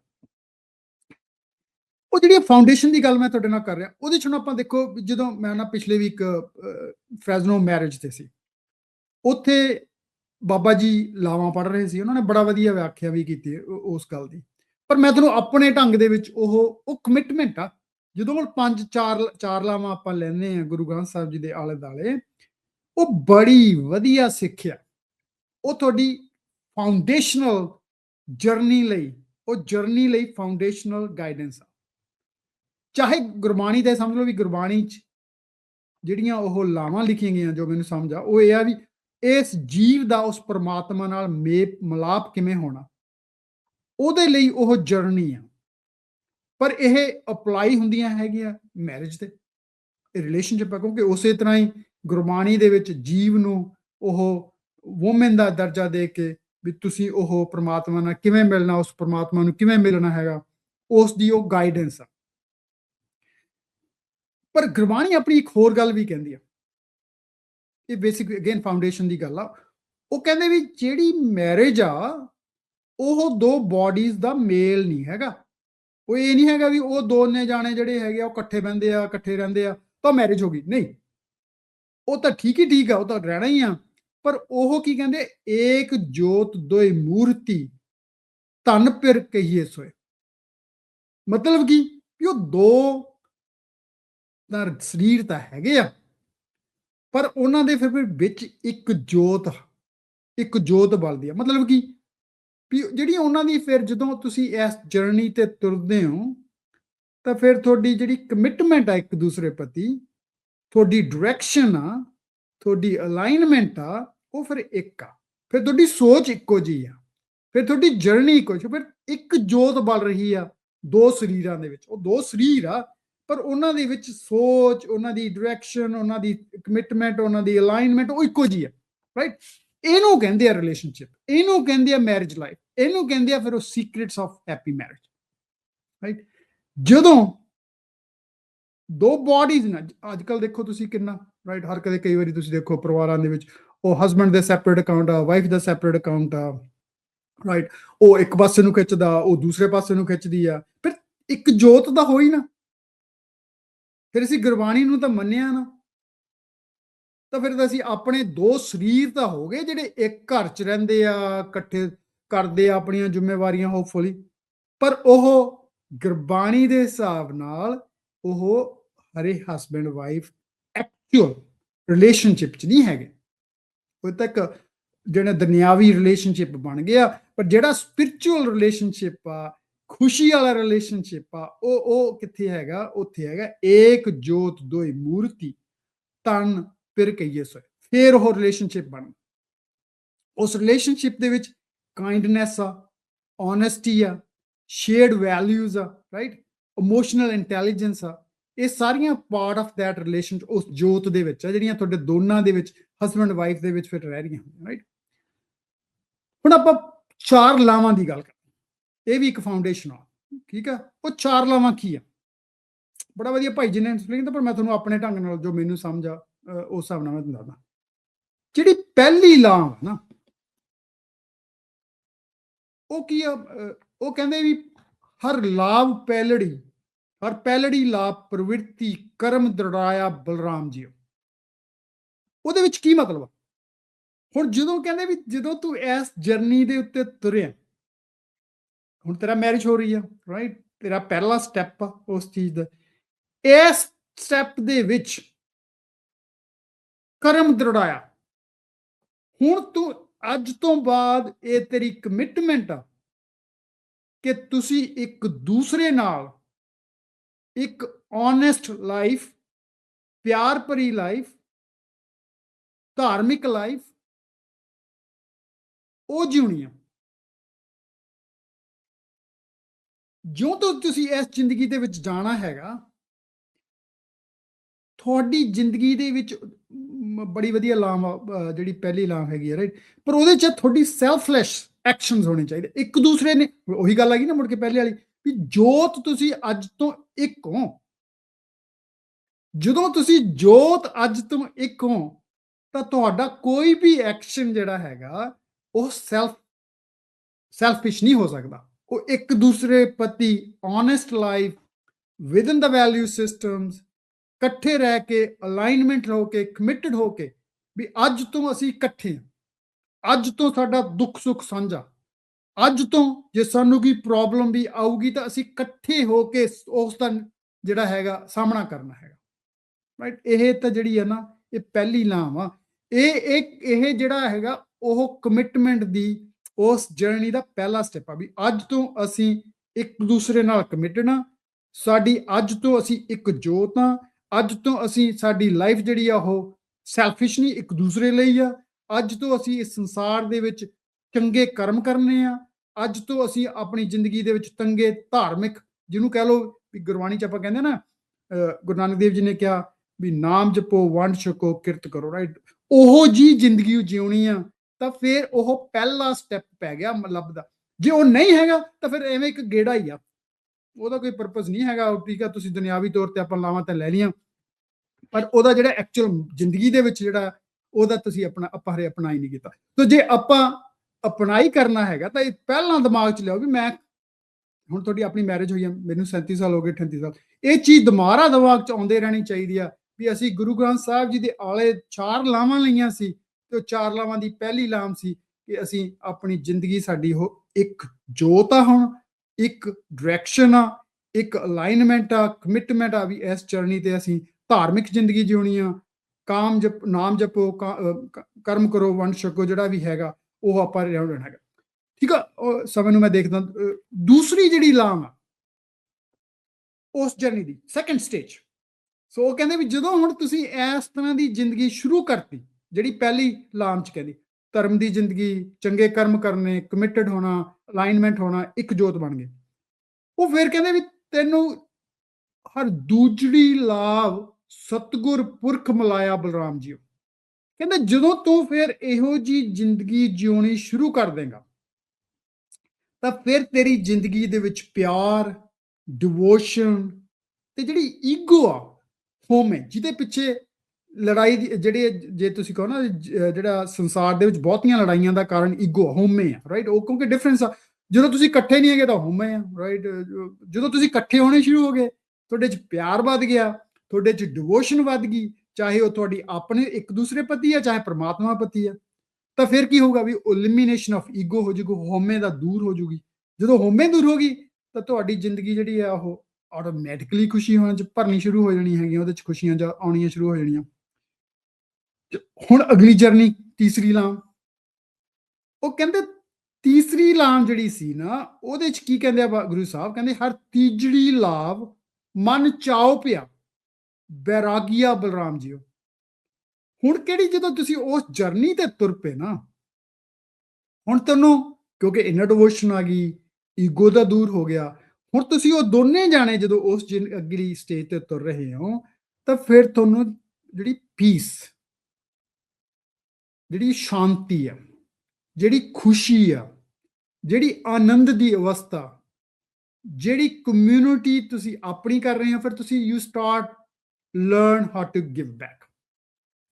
ਤੇ ਫਿਰ ਕੀ ਹੈ ਵੀ ਆਪਣਾ ਜਿਹੜਾ ਉਸ, ਜਦੋਂ ਤੁਸੀਂ ਉਸ ਸਟੇਜ ਤੇ ਪਹੁੰਚੇ, ਫਿਰ ਤੁਸੀਂ ਆਪਣੀ ਕਮਿਊਨਿਟੀ ਪੱਖੋਂ ਵੀ, ਪਰਮਾਤਮਾ ਪੱਖ ਤੋਂ ਵੀ, ਆਪਣੇ ਪੱਖ ਤੋਂ ਵੀ, ਤੁਹਾਨੂੰ ਜਿਹੜੀ ਉਹ ਖੁਸ਼ੀਆਂ ਦਾ, ਆਨੰਦ ਦੀ ਅਵਸਥਾ ਜਿਹੜੀ ਹੈਗੀ ਆ, ਉਹ ਫਿਰ ਆਉਣੀ ਸ਼ੁਰੂ ਹੋ ਜਾਂਦੀ ਆ। ਫਿਰ ਚੌਥੀ ਲਾਮ ਦੀ ਗੱਲ ਕਰਦੇ, ਉਹ ਜਿਹੜੀ ਫਾਈਨਲ ਸਟੇਜ ਆ, ਰਾਈਟ? ਬੜੀ ਵਧੀਆ ਗੱਲ ਆ। ਉਹ ਕਹਿੰਦੇ ਫਿਰ ਹਰ ਚੌਥੜੀ ਲਾਭ ਮਨ ਸਹਿਜ ਪਿਆ, ਹਰ ਪਾਇਆ ਬਲਰਾਮ ਜੀ। ਹੁਣ ਸਹਿਜ ਇੱਥੇ ਜਿਹੜੀ ਗੱਲ ਆ ਨਾ, ਦੈਟ ਇਜ਼ ਸੋ ਪਾਵਰਫੁਲ, ਕਿਉਂਕਿ ਜਿਹੜੀ ਸਹਿਜ ਆ ਉਹ ਫਿਰ ਬ੍ਰਹਮਪੁਰਖ ਦੀ ਅਵਸਥਾ ਆ ਜਾਂਦੀ ਆ। ਉਹ ਬ੍ਰਹਮਪੁਰਖ ਜਿਹੜਾ ਕੀ ਆ ਵੀ ਨਾ, ਤਾਂ ਫਿਰ ਉਹ ਸਹਿਜ ਮਤਲਬ ਕੀ ਆ ਵੀ ਇੱਕ ਦੂਸਰੇ ਨਾਲ, ਜੇ ਤੁਸੀਂ ਰਿਲੇਸ਼ਨਸ਼ਿਪ ਦੀ ਗੱਲ ਕਰ ਲਓ, ਵੀ ਤੁਸੀਂ ਇੱਕ ਦੂਸਰੇ ਦੀ ਗੱਲ ਸੁਣਨੀ ਆ, ਇੱਕ ਦੂਸਰੇ ਨਾਲ ਨਿਮਰਤਾ ਨਾਲ ਪੇਸ਼ ਆਉਣਾ, ਕਦੇ ਵੀ ਆਪਣੀ ਜ਼ਿੰਦਗੀ ਦੇ ਵਿੱਚ ਕਦੇ ਜੇ ਚੰਗਾ ਕੁਝ ਹੋ ਗਿਆ ਤਾਂ ਟਪੂਸੀਆਂ ਮਾਰਨ ਲੱਗ ਜਾਣਾ, ਜੇ ਕੁਝ ਮਾੜਾ ਹੋ ਗਿਆ ਜ਼ਿੰਦਗੀ ਦੇ ਵਿੱਚ ਤਾਂ ਢੇਰੀ ਹੋ ਜਾਣਾ, ਡਿਪਰੈਸ਼ਨ ਹੋ ਜਾਣੀ ਆ, ਉਹ ਨਹੀਂ। ਜਦੋਂ ਤੁਸੀਂ ਆਪਣੀ ਜ਼ਿੰਦਗੀ ਦੇ ਵਿੱਚ ਸਹਿਜ ਦੀ ਅਵਸਥਾ ਲਿਆਂਦੀ, ਜਿੱਥੇ ਟਰਮਾ, ਪੇਸ਼ੈਂਸ, ਉਹ ਜਿਹੜੀਆਂ ਪਹਿਲੀਆਂ 3 ਲਾਵਾਂ ਦੇ ਵਿੱਚ ਐਲੀਮੀਨੇਸ਼ਨ ਆਫ ਈਗੋ ਹੋ ਗਈ, ਡਿਵੋਸ਼ਨ ਹੋ ਗਈ, ਲਵ ਹੋ ਗਿਆ, ਹੈਲਪ ਹੋ ਗਿਆ, ਸਪੋਰਟ ਹੋ ਗਿਆ, ਕਮਿਟਮੈਂਟ ਹੋ ਗਈ, ਅਲਾਈਨਮੈਂਟ ਹੋ ਗਈ, ਰਾਈਟ? ਉਹ ਜਦੋਂ ਸਾਰੀਆਂ ਚੀਜ਼ਾਂ ਇਕੱਠੀਆਂ ਹੋਣੀਆਂ ਨਾ, ਫਿਰ ਉਹ ਕਹਿੰਦੇ ਵੀ ਚੌਥੀ 'ਚ ਜਦੋਂ ਤੇਰੇ ਸਹਿਜ ਦੀ ਅਵਸਥਾ ਹੋ ਗਈ, ਜੇ ਜਦੋਂ ਤੇਰੇ 'ਚ ਉਹ ਬ੍ਰਹਮ ਅਵਸਥਾ ਆ ਗਈ, ਸਹਿਜ ਦੀ ਅਵਸਥਾ ਆ ਗਈ, ਫਿਰ ਤੈਨੂੰ ਪਰਮਾਤਮਾ ਦਾ ਮੇਲ ਪ੍ਰਾਪਤ ਹੋ ਜਾਣਾ। ਇਹ ਬਾਣੀ 'ਚ, ਪਰ ਜੇ ਇਸ ਰਿਲੇਸ਼ਨਸ਼ਿਪ ਤੇ ਆ ਜਾਓ, ਫਿਰ ਤੁਸੀਂ ਇੱਕੋ ਜਿਹੇ ਹੋ, ਫਿਰ ਤੁਸੀਂ ਜਿਹੜਾ ਹੈਗਾ, ਫਿਰ ਤੁਸੀਂ ਇੱਕ ਦੂਸਰੇ ਤੋਂ ਬਿਨਾਂ ਰਹਿ ਨਹੀਂ ਪਾਉਣਾ, ਕਿਉਂਕਿ ਫਿਰ ਤੁਹਾਡਾ 'ਚ ਵੀ ਉਹੀ ਚੀਜ਼ ਆ, ਜਿਵੇਂ ਜੀਵ ਦੀ ਪਰਮਾਤਮਾ ਨਾਲ ਆ, ਉਵੇਂ ਤੁਹਾਡੇ ਰਿਲੇਸ਼ਨਸ਼ਿਪ ਵਿੱਚ ਇਹੋ ਜਿਹਾ ਰਿਲੇਸ਼ਨਸ਼ਿਪ ਤੁਹਾਡਾ ਬਣ ਜਾਊਗਾ ਕਿ ਫਿਰ ਜਿਹਨੂੰ ਕਹਿੰਦਾ ਬਈ ਸੀਕ੍ਰੇਟਸ, ਜਿਵੇਂ ਆਪਾਂ ਗੱਲ ਕੀਤੀ ਸੀਕ੍ਰੇਟਸ ਆਫ ਮੈਰਿਡ ਲਾਈਫ, ਉਹਦੇ ਵਿੱਚ ਫਿਰ ਇਹ ਸੀਕ੍ਰੇਟ ਆ ਵੀ ਤੁਸੀਂ ਫਿਰ ਇਹੋ ਜਿਹੀ ਜ਼ਿੰਦਗੀ 'ਚ ਹੋਵੋਗੇ ਵੀ ਤੁਹਾਨੂੰ ਜਿਹੜਾ ਉਹ ਖੁਸ਼ੀਆਂ ਜਿਹੜੀਆਂ ਹੈਗੀਆਂ ਉਹ ਮਿਲਣੀਆਂ ਸ਼ੁਰੂ ਹੋਣੀਆਂ। ਠੀਕ ਹੈ, ਸੋ ਜਿਹੜੀ ਅੱਗੇ ਸੋ ਮੈਰਿਡ ਲਾਈਫ ਜਿਹੜੀ ਹੈ ਨਾ, so I'm sharing with you secrets of married life. ਤੇ ਮੈਂ ਇਹ ਵੀ ਕਹੂੰਗਾ ਵੀ ਇਹ ਜਿਹੜੀ ਮੈਰਿਡ ਲਾਈਫ ਆ ਨਾ, ਇਹਦੇ ਵਿੱਚ ਅਪਸ ਐਂਡ ਡਾਊਨਸ ਆਉਣੀਆਂ ਹੀ ਆਉਣੀਆਂ, ਡਿਫਰੈਂਸਿਸ ਵੀ ਹੋਣੇ ਆਰਗੂਮੈਂਟਸ ਵੀ ਹੋਣਾ ਹੀ ਹੋਣਾ। ਪਰ ਜੇ ਅਸੀਂ ਗੁਰੂ ਸਾਹਿਬ ਦੀ ਸਿੱਖਿਆ ਜਿਹੜੀਆਂ ਲਾਵਾਂ ਦੇ ਵਿੱਚ ਕਹੀ ਹੋਈ ਆ, ਜਿਹਦੀ ਉਹਨਾਂ ਨੇ ਕਿਹਾ ਵੀ ਇੱਕ ਜੋਤ ਹੋ ਜਾਣਾ ਹੈਗਾ ਤੁਸੀਂ ਅੱਜ ਤੋਂ ਬਾਅਦ ਜਦੋਂ ਇਸ ਜਰਨੀ ਦੇ ਉੱਤੇ ਸ਼ੁਰੂ ਹੋਣਾ ਹੈਗਾ, ਰਾਈਟ। ਤੇ ਬੇਸਿਕ ਜਿਹੜੀਆਂ ਆਪਾਂ ਗੱਲਾਂ ਕੀਤੀਆਂ ਫਾਊਂਡੇਸ਼ਨਸ ਦੀਆਂ, ਜਿਹੜੀਆਂ ਉਹ ਮੈਂ ਦੁਬਾਰਾ ਫਿਰ ਰਿਪੀਟ ਕਰਦਾ, ਉਹ ਹੈਗਾ ਵੀ basic checklist, is this person a good fit for you? ਉਹਦੇ ਵਿੱਚ ਐਜੂਕੇਸ਼ਨ ਆ, ਉਹਦੇ ਵਿੱਚ ਫੈਮਿਲੀ ਆ, ਉਹਦੇ ਚ ਉਹਦੀ ਅਪਬ੍ਰਿੰਗਿੰਗ ਆ, ਉਹਦੇ ਚ all that stuff that we talked about. Second thing is, can you trust this person? Very important. Third thing is, does this person makes you a better person every single day? Right? Both sides ਤੇ ਉਹ ਤੁਹਾਡੀ growth ਚ ਕਿਵੇਂ help ਤੁਹਾਨੂੰ add ਕਰ ਰਿਹਾ, ਤੁਹਾਨੂੰ better ਕਰ ਰਿਹਾ ਐਵਰੀ ਸਿੰਗਲ ਟਾਈਮ। ਚੌਥੀ ਗੱਲ ਹੈਗੀ ਹੈ, can you see this person as a future husband or wife? Do you see this person can run the life or the family with you? ਬੜੀ ਇੰਪੋਰਟੈਂਟ ਹੈ ਫਾਊਂਡੇਸ਼ਨਲੀ। ਤੇ ਪੰਜਵੀਂ ਗੱਲ ਜਿਹੜੀ ਹੈਗੀ ਆ, how does this person handles conflicts and the difficult times during the life journey. So ਜੇ ਆਹ ਪੰਜੇ ਚੀਜ਼ਾਂ ਤੁਹਾਨੂੰ ਆਪਾਂ ਨੂੰ ਸਮਝ ਆ ਜਾਣਾ ਨਾ, ਤਾਂ ਸਮਝ ਲਓ ਵੀ ਸਾਡੀ ਫਾਊਂਡੇਸ਼ਨ ਜਿਹੜੀ ਹੈਗੀ ਆ, ਫਿਰ ਉਹ ਜਿਹੜੀ ਹੈਗੀ ਆ ਉਹ ਚੰਗੀ ਹੋਊਗੀ। ਹੁਣ ਟਾਈਮ ਆਪਣੇ ਕੋਲ ਥੋੜਾ, ਸੋ ਇਹ ਐਪੀਸੋਡ ਨੰਬਰ ਸੀਗਾ ਪਹਿਲਾ। ਦੂਸਰੇ ਐਪੀਸੋਡ 'ਚ ਆਪਾਂ ਗੱਲ ਕਰਾਂਗੇ ਟਰਸਟ ਦੀ, ਤੇ ਜਿਹੜੀ ਉਹ ਲਵ ਦੀ, ਰਿਸਪੈਕਟ ਦੀ, ਉਹ ਚੀਜ਼ਾਂ ਜ਼ਰੂਰੀ ਆ। ਤਦ ਤੱਕ ਜਿਹੜਾ ਹੈਗਾ ਨਾ, ਦੇਖੋ ਬਹੁਤ ਵਾਰੀ ਆਪਾਂ ਆਪਣੇ ਦੋਸਤਾਂ ਮਿੱਤਰਾਂ ਤੋਂ, ਰਿਸ਼ਤੇਦਾਰਾਂ ਤੋਂ ਸੁਣਿਆ ਵੀ ਯਾਰ ਪਹਿਲਾਂ ਦਿਨ ਬੜਾ ਵਧੀਆ ਸੀਗਾ, we used to have fun before we got married. Okay, we were happy, we were dancing, we go out to have dinners outside, we can sit for hours and talk about anything. ਪਰ ਹੁਣ ਜਿਹੜੀਆਂ ਚੀਜ਼ਾਂ ਉਹ change ਹੋ ਗਈਆਂ, and that's okay, things will change, ਕਿਉਂਕਿ ਜ਼ਿੰਮੇਵਾਰੀਆਂ ਪੈ ਗਈਆਂ, ਤੁਸੀਂ ਵੀ ਓਲਡ ਹੋਣਾ, ਦੂਸਰੀ ਵੀ ਚੀਜ਼ਾਂ ਹੋਣੀਆਂ। but that doesn't mean that ਤੁਹਾਡੀ ਜਿਹੜੀ ਫਾਊਂਡੇਸ਼ਨ ਹੈਗੀ ਆ, ਜਿਹੜੀ ਤੁਸੀਂ ਬਣਾਈ ਹੈਗੀ ਆ, ਉਹ ਟੁੱਟੂਗੀ, ਨਹੀਂ ਟੁੱਟਦੀ। ਉਹਦਾ ਦੁਬਾਰਾ ਤੁਸੀਂ ਵਾਪਸ ਆ ਜਾਓ, ਫਿਰ ਆਪਣਾ ਜਿਹੜਾ ਹੈਗਾ ਉਹ ਚੱਲ ਸਕਦੇ ਹੋ, ਰਾਈਟ, ਉਸ ਚੀਜ਼ ਤੇ। ਸੋ ਮੈਂ ਉਹਦੀ ਆਪਾਂ ਗੱਲ ਕਰਾਂਗੇ, ਪਰ until the next episode, make sure you make your husband or wife a top priority for you. Okay, ਜਦ ਤੱਕ ਤੁਸੀਂ ਆਪਣੇ ਉਸ ਇੰਪੋਰਟੈਂਟ ਪਰਸਨ ਨੂੰ, ਜਿਹੜਾ ਤੁਹਾਡੀ ਜ਼ਿੰਦਗੀ ਦਾ ਸਭ ਤੋਂ ਇੰਪੋਰਟੈਂਟ ਪਰਸਨ ਆ after your parents and other one, ਕਿਉਂਕਿ ਉਹਨਾਂ ਤੁਹਾਡੀ ਸਾਰੀ ਜ਼ਿੰਦਗੀ 'ਚ ਤੁਹਾਡੇ ਨਾਲ ਰਹਿਣਾ, ਪੇਰੈਂਟਸ ਨੇ ਵੀ ਨਹੀਂ ਰਹਿਣਾ, ਦੋਸਤਾਂ ਮਿੱਤਰਾਂ ਨੇ ਵੀ ਨਹੀਂ ਰਹਿਣਾ, ਉਹ ਇੱਕ ਬੱਚਿਆਂ ਨੇ ਵੀ ਚਲ ਜਾਣਾ, ਪਰ ਉਸ ਇਨਸਾਨ ਨੇ ਤੁਹਾਡੇ ਨਾਲ ਰਹਿਣਾ ਜਦ ਤਾਈਂ ਤੁਹਾਡੇ ਚੋਂ ਇੱਕ ਜਾਣਾ ਨਹੀਂ ਮਰਦਾ, ਫਿਰ ਦੂਸਰਾ ਮਰ ਜੂ, ਰਾਈਟ, ਜਦੋਂ ਵੀ ਆਊਗਾ ਟਾਈਮ ਆਊਗਾ। ਪਰ ਜਿਹੜਾ ਉਹ ਇਨਸਾਨ ਆ, ਉਹ ਐਡਾ ਤਗੜਾ ਰਿਲੇਸ਼ਨਸ਼ਿਪ ਆ। So give that person a priority in your life. Okay, make sure you give your time to that person, make sure you sit close to that person and ask what's going on. ਪਿਆਰ ਨਾਲ ਇੱਕ ਦੂਸਰੇ ਦੀ ਗੱਲ ਨੂੰ ਸੁਣੋ, ਕਿਉਂਕਿ relationship ਆ ਇਹਨੂੰ ਲੋੜ ਪੈਂਦੀ ਆ ਰੋਜ਼, ਜਿਵੇਂ ਕਹਿ ਲਓ ਵੀ ਬੂਟਿਆਂ ਨੂੰ ਲੋੜ ਪੈਂਦੀ ਆ ਪਾਣੀ ਦੀ, ਦੂਸਰੇ ਚੀਜ਼ਾਂ ਦੀ, ਇਸ ਰਿਲੇਸ਼ਨਸ਼ਿਪ ਨੂੰ ਵੀ ਟਾਈਮ ਦੀ ਲੋੜ ਆ।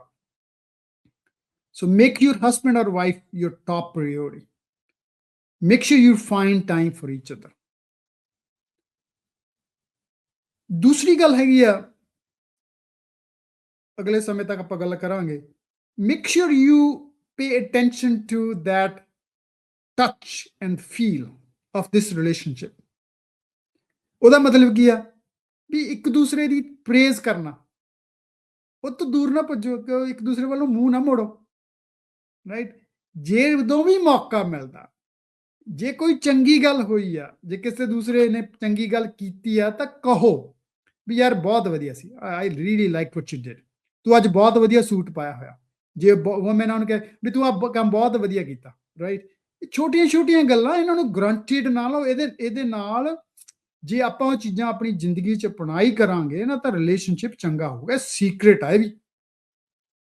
ਮੇਕ ਸ਼ੋਰ ਵੀ ਲਾਈਕ ਪਿਆਰ ਨਾਲ ਜੱਫੀ ਪਾ ਕੇ, right?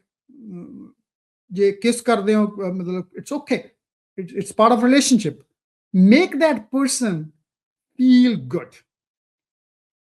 Make that person feel like, oh man, I really love my husband or wife.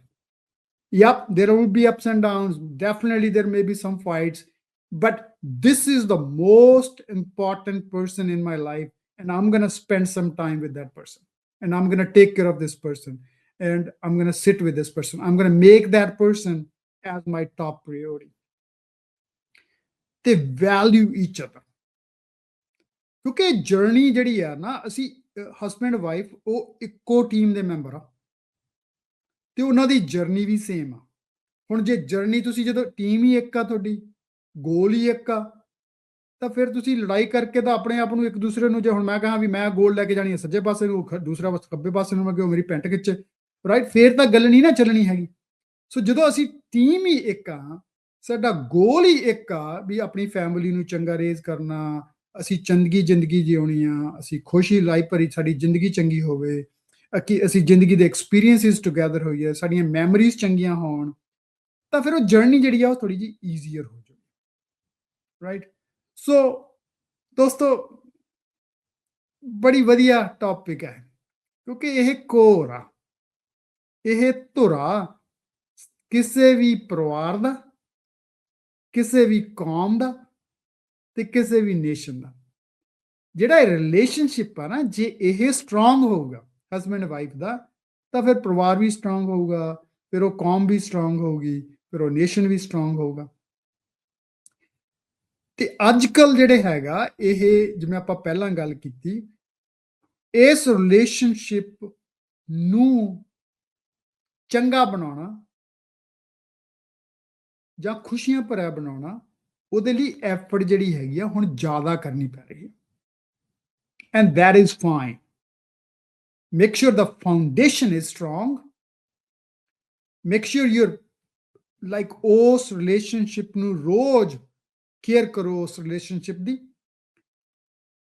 ਤਾਂ ਕਿ ਉਹ ਰਿਲੇਸ਼ਨਸ਼ਿਪ ਤੁਹਾਡੀ ਜ਼ਿੰਦਗੀ ਦੀ ਇਸ ਜਰਨੀ ਦੇ ਵਿੱਚ ਜਿਹੜਾ ਹੈਗਾ ਉਹ ਤੁਹਾਡੀ ਜਰਨੀ ਨੂੰ ਸੌਖਾ ਕਰ ਸਕੇ। ਸੋ ਦੋਸਤੋ, ਅੱਜ ਇਸ ਦੇ ਪਹਿਲੇ ਐਪੀਸੋਡ ਦੇ ਵਿੱਚ ਜਿਹੜਾ ਹੈਗਾ ਸੀਕ੍ਰੇਟਸ ਆਫ ਹੈਪੀ ਮੈਰਿਜ, ਜਿਹਦੀ ਆਪਾਂ ਫਾਊਂਡੇਸ਼ਨ ਦੀ ਗੱਲ ਕੀਤੀ, ਉਸ ਨੂੰ ਸਮਾਪਤ ਕਰਦੇ ਹਾਂ। ਹੋਪ ਤੁਸੀਂ ਇਸ ਦੇ ਵਿੱਚੋਂ, ਜਿਵੇਂ ਮੈਨੂੰ ਜਦੋਂ ਮੈਂ ਬੋਲਦਾ ਲਿਖਦਾ ਉਹਦੇ 'ਚ ਮੈਂ ਆਪ ਵੀ ਸਿੱਖਦਾ, ਹੋਪਫੁਲੀ ਤੁਸੀਂ ਵੀ ਇਹਨਾਂ ਗੱਲਾਂ ਦੇ ਵਿੱਚੋਂ ਸਿੱਖਿਆ ਹੋਊਗਾ ਤੇ ਆਪਣੇ ਬੱਚਿਆਂ ਨਾਲ ਸ਼ੇਅਰ ਕਰੋ, ਆਪਣੇ ਪਰਿਵਾਰ 'ਚ ਲਿਆਓ, ਆਪਣੇ ਵਿੱਚ ਲਿਆਓ, ਤਾਂ ਕਿ ਆਪਾਂ ਇੱਕ ਚੰਗੀ ਖੁਸ਼ੀ ਭਰੀ ਜ਼ਿੰਦਗੀ ਜੀਉ ਸਕੀਏ। ਅਗਲੇ ਐਪੀਸੋਡ ਤੱਕ ਸਤਵਿੰਦਰ ਸਿੰਘ ਮੰਗਟ ਨੂੰ ਤੁਹਾਨੂੰ ਪਿਆਰ ਭਰੀ ਸਤਿ ਸ਼੍ਰੀ ਅਕਾਲ, ਤੇ ਅਗਲੇ ਐਪੀਸੋਡ ਦੇ ਵਿੱਚ ਮਿਲਾਂਗੇ ਦੂਸਰੇ ਐਪੀਸੋਡ ਲੈ ਕੇ, ਜਿਹਦੇ ਵਿੱਚ ਸੀਕ੍ਰੇਟਸ ਆਫ ਹੈਪੀ ਮੈਰਿਜ ਦੇ ਵਿੱਚ ਰਿਸਪੈਕਟ, ਲਵ, ਟਰਸਟ ਦੀ ਗੱਲ ਆਪਾਂ ਕਰਾਂਗੇ। ਚਲੋ, ਅਗਲੇ ਐਪੀਸੋਡ ਤੱਕ ਸਾਰਿਆਂ ਦਾ ਰੱਬ ਰਾਖਾ। ਸਤਵਿੰਦਰ ਸਿੰਘ ਮੰਗਟ ਵੱਲੋਂ ਤੁਹਾਨੂੰ ਸਾਰਿਆਂ ਨੂੰ ਪਿਆਰ ਭਰੀ ਸਤਿ ਸ਼੍ਰੀ ਅਕਾਲ।